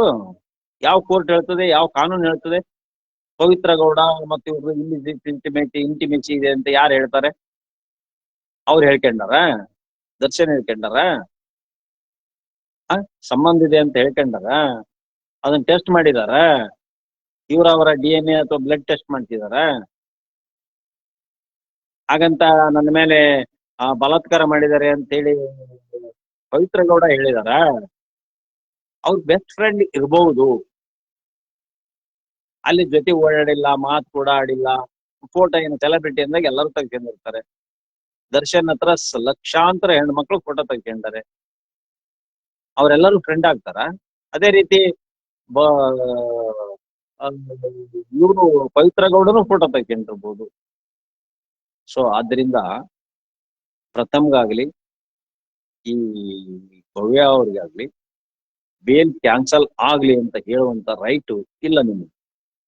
ನೀವು ಕಾನೂನು ತಜ್ಞರಲ್ಲ, ನೀವು ರೇಣುಕಾ ಸ್ವಾಮಿ ಪರ ವಕೀಲರಲ್ಲ, ನೀವು ಸರ್ಕಾರಿ ವಕೀಲರು ಅಲ್ಲ. ಸರ್ಕಾರ ಹೇಳಿ, ಸರ್ಕಾರಿ ವಕೀಲರು ಹೇಳಿ, ಸರ್ಕಾರಿ ವಕೀಲರು ಹೇಳ್ತಾರೆ ಇಂಥ ಪಾಯಿಂಟ್ ಮೇಲೆ ಬೇಲ್ ರಿಜೆಕ್ಟ್ ಆಗ್ತದೆ ಅಂತ ಹೇಳಿದ್ರೆ ಈ ಗಾಟ್ ದಿ ಮ್ಯಾಂಡೇಟರಿ ರೈಟ್. ನಾನೇ ಒಬ್ಬ ಡಿಫೆನ್ಸ್ ಕೌನ್ಸಿಲ್ ಆದ್ರೆ ಗೌರ್ಮೆಂಟ್ ಲಾಯರ್ಗಳು ಇವನಿಗೆ ಮರಣ ದಂಡನೆಯನ್ನು ವಿಧಿಸಿರಿ, ಇವನು ಬಹಳ ಕ್ರೂರಿ ಇದ್ದಾನೆ, ಇವನು ಬಹಳ ಕೊಚ್ಚಿ ಕೊಚ್ಚಿ ಕೊಲೆ ಮಾಡಿದ್ದಾನೆ, ಇವನು ದುಷ್ಟ ಇದ್ದಾನೆ ಅಂತ ಹೇಳಿ ಸರ್ಕಾರಿ ವಕೀಲರು ವಾದ ಮಾಡ್ತಾರೆ. ನಾವು ಇಲ್ಲ, ಸರ್ಕಾರಿ ವಕೀಲರು ಯಾವುದೋ ಒಂದು ಪ್ರಿಜುಮ್ಷನ್ ಮೇಲೆ ಹೊಂಟಿದರೆ ಇಂಥ ಎವಿಡೆನ್ಸ್ ಇಲ್ಲ, ದರ್ಶನ್ ಹೋಗಿದ್ದು ಬಂದದ್ದು, ಅವನು ಇದು ಮಾಡಿದ್ದು, ಅವ್ನು ಮರ್ಡರ್ ಮಾಡಿದ್ದು, ಯಾರು ಮರ್ಡರ್ ಮಾಡಿದ್ದಾರೆ, ಸಡನ್ ಗ್ರೇವ್ ಅಂಡ್ ಪ್ರೊವೊಕೇಶನ್ ಇರ್ಬೋದಾ, ಅಥವಾ ಡ್ಯೂ ಟು ದಿ ಇಂಟಾಕ್ಸಿಕೇಶನ್ ಇರ್ಬೋದಾ, ಯಾರು ಮಾಡಿದ್ದಾರೆ? ಅದರಲ್ಲಿ ರೇಣುಕಾ ಸ್ವಾಮಿ ಕೊಲೆ ಮಾಡಿರೋದು, ರೇಣುಕಾ ಸ್ವಾಮಿ ಸತ್ತಿರೋದು ಕರೆ, ಅವ್ರ ಫ್ಯಾಮಿಲಿಗೆ ಅನ್ಯಾಯ ಆಗಿರೋದು ಕರೆ, ಅದಾಗಬಾರ್ದಾಗಿತ್ತು.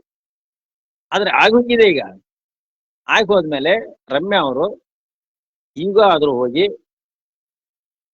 ಒಂದ್ 10-15 ಒಂದ್ 20 ಲಕ್ಷ ಕೊಟ್ಟು ಬರ್ರಿ ರೇಣುಕಾ ಸ್ವಾಮಿ ಅವರು ಇದಕ್ಕೆ ಅಂದಾಗ it is best remedy to the Renuka Swamy family.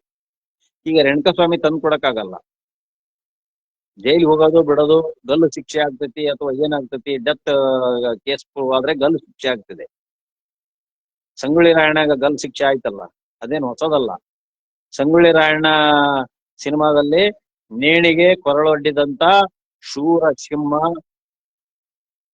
Darshan, ಇದು ಪ್ರೂವ್ ಆದ್ರೆ ಗೌರವಾನ್ವಿತ ಸುಪ್ರೀಂ ಕೋರ್ಟ್ ಗಲ್ಲು ಶಿಕ್ಷೆಯನ್ನು ವಿಧಿಸಿದ್ರೆ ದರ್ಶನ್ ಅವರು ಆ ಗಲ್ಲು ಶಿಕ್ಷೆಯನ್ನ ಸರಾಗವಾಗಿ ಅನುಭವಿಸಲಿಕ್ಕೆ ತಯಾರಿದ್ದಾರೆ. ನಮ್ಮ ಕಾನೂನಿಗೆ ಬದ್ಧರಾಗಿರಿದ್ದಾರೆ, ಬಾಗಿ ನಡೀತಾ ಇದ್ದಾರೆ. ಆದ್ರೆ ಇಂಥ ಏನಾದ್ರೂ ಸ್ವಾರ್ಥ ಸಾಧನೆಗಾಗಿ ಬಂದವರಿಗೆ ಸ್ವಾರ್ಥ ಸಾಧನೆ, ಪ್ರಚಾರ, ಕೆಟ್ಟದ್ದು ಮಾಡೋದು, ಅವ್ನು ಹಂಗಾಗ್ಲಿ ಇವ್ನು ಹಿಂಗಾಗ್ಲಿ. ಆ ಗಂಟೆಕ್ಕೆ ಹೋಗೇನಲ್ಲ ಮಲ್ಯ ಅವ್ರ ಬಗ್ಗೆ ಮಾತಾಡಿದ್ದೀರಿ ನೀವು ಕಾಂಗ್ರೆಸ್ನವರಾಗಿ. ದೇಶದ ಸಾವಿರಾರು ಕೋಟಿ ಹಾಕೊಂಡು ಹೋಗಿದ್ನಲ್ಲ, ಅದ್ರ ಬಗ್ಗೆ ಮಾತಾಡಿದ್ದೀರಿ ನೀವು. ಧರ್ಮಸ್ಥಳದಲ್ಲಿ ನೂರಾರು ಅತ್ಯಾಚಾರ ಆಗಿದಾವೆ ಅಂತ ಜನ ಮಾತಾಡ್ತಿದಾರಲ್ವ, ಅದ್ರ ಬಗ್ಗೆ ಮಾತಾಡಿದ್ದೀರಿ ನೀವು. ಎಲ್ಲರ ಬಗ್ಗೆ ಮಾತಾಡುವ ಪ್ರಥಮ ಇಲ್ಲ ಅಂದ್ರೆ ಬರಬಾರ್ದು ಪಬ್ಲಿಕ್ ಫೀಲ್ಡ್ಗೆ. ಇದೊಂದು ಬಗ್ಗೆ ಮಾತಾಡ್ತೀವಿ ಅಂದ್ರೆ ವೈಯಕ್ತಿಕವಾದಂತ ದ್ವೇಷ. ಕನ್ನಡ ಚಲನಚಿತ್ರೋದ್ಯಮ ಒಗ್ಗಟ್ಟಾಗಿರ್ಬೇಕು. ಹೊರಗಿನವ್ರು ಮಾತಾಡ್ಲಿ, ನೀವು ಚಿತ್ರೋದ್ಯಮದವರಾಗಿ ನೀವು ಮಾತಾಡ್ತೀರಿ ಅಂದ್ರೆ ಎಷ್ಟು ಸರಿ ಇದು? ಏನ ಸಣ್ಣ ಪುಟ್ಟ ಡಿಫರೆನ್ಸ್ ಆಫ್ ಒಪಿನಿಯನ್ ಇದ್ರೆ ದರ್ಶನ್ ಫ್ಯಾನ್ಸು ನೀವು ಕುತ್ಕೊಂಡು ಮಾತಾಡ್ಕೊಂಡು ಸೆಟಲ್ಮೆಂಟ್ ಮಾಡ್ಕೋಬೇಕಪ್ಪ. ಅದು ಬಿಟ್ಟು ಮೀಡಿಯಾ ಮುಂದೆ ಹೋಗೋದು, ಪ್ರಚಾರ ಮಾಡೋದು, ಇದು ಮಾಡೋದು ಅಂದ್ರೆ ಇದು ತಾರಕಕ್ಕೆ ಇರ್ತವೆ. ಆ ರೀತಿ ಮಾಡಬಾರ್ದು ಅಂತ ಹೇಳಿ ಒಂದು ಕಿವಿ ಮಾತು ಹೇಳ್ತೀನಿ. ಕನ್ನಡ ಚಿತ್ರೋದ್ಯಮ, ನಾವು ಕನ್ನಡಿಗರು ಒಗ್ಗಟ್ಟಾಗಿ ಹೋಗ್ರಿ. ತಪ್ಪು ಮಾಡಿದ್ರೆ ದರ್ಶನ್ಗಾಗ್ಲಿ, ಪವಿತ್ರ ಗೌಡಗಾಗ್ಲಿ, 17 ಮಂದಿಗಾಗ್ಲಿ ನಾನು ಹೇಳ್ತಿದ್ದಾನಲ್ಲ, ನ್ಯಾಯಾಂಗ ಏನು ವಿಧಿಸ್ತದೆ ಗಲ್ಲು ಶಿಕ್ಷೆಯನ್ನು ವಿಧಿಸಬಹುದು ಆ ಕೇಸ್ನಲ್ಲಿ, ಅಥವಾ ಬಿಡುಗಡೆ ಮಾಡಬಹುದು. ಇದು ಪ್ರೂವ್ ಆಗಿಲ್ಲ, ತಾಂತ್ರಿಕ ಕಾರಣಗಳು, ಅನೇಕ ಸಾಕ್ಷ್ಯಾಧಾರಗಳ ಆಧಾರದಿಂದ ಪ್ರೂವ್ ಆಗ್ಲಿಕ್ಕಿಲ್ಲ. ಡಿಫೆನ್ಸ್ ಲಾಯರ್ ಡಿಫೆನ್ಸ್ ಏನ್ ತಗೊಂತಾರೆ ಏನು ನನಗೆ ಗೊತ್ತಿಲ್ಲ. ಬಟ್ ಅಕಸ್ಮಾತ್ ದರ್ಶನ್ ನನಗೆ ಕೇಸ್ ಕೊಟ್ಟಿದ್ದೇ ಆದ್ರೆ ದರ್ಶನ್ ಅಂತೂ ಅಕ್ವಿಟ್ ಮಾಡಿಸ್ತೇನೆ. ಇಲ್ಲ 324 ಮೇಲೆ ಕನ್ವಿಕ್ಷನ್ ಆಗ್ತದೆ. 324 ಮೇಲೆ ಒಂದು 6 ತಿಂಗಳ ಕನ್ವಿಕ್ಷನ್ ಮತ್ತು ಒಂದು 10 ಲಕ್ಷ 20 ಲಕ್ಷ ದಂಡ ಮಾಡಲಿ. ಸೊ ಆ ರೀತಿ 324 ಪ್ರೂವ್ ಆದ್ರೆ ಆಗ್ಬೋದು. ಒಮ್ಮೆ ಕೈಲಿ ಹೊಡೆದಾನೆ ಏನ ಅಂತಾನೆ 323 ಏನೋ ಮೊಬೈಲ್ ಅದರಿಂದ ಹೊರಗೆ ಡೆಡ್ಲಿ ವೆಪನ್ಸ್ ಯೂಸ್ ಬಹಳ ಅಂದ್ರೆ 323 simple imprisonment. Already he sustained the jail. ಈಗೇನು ಅವ್ರು 5-6 ತಿಂಗಳು ಜೈಲ್ನಾಗ ಇದ್ರಲ್ಲ, ಅದನ್ನೇ ಕನ್ವಿಕ್ಷನ್ ಅಂತ ತಗೋಬೇಕಾಗ್ತದೆ. ಅದು ಜೈಲು ಕನ್ವಿಕ್ಷನ್ ಅಂತ. ಅಕ್ವಿಟ್ ಆದ್ರೆ ಅದು ಕನ್ವಿಕ್ಷನ್ ಅಂತ ಅಲ್ಲ, ಅದು ಜುಡಿಷಿಯಲ್ ಕಸ್ಟಡಿ ಆಗ್ತದೆ.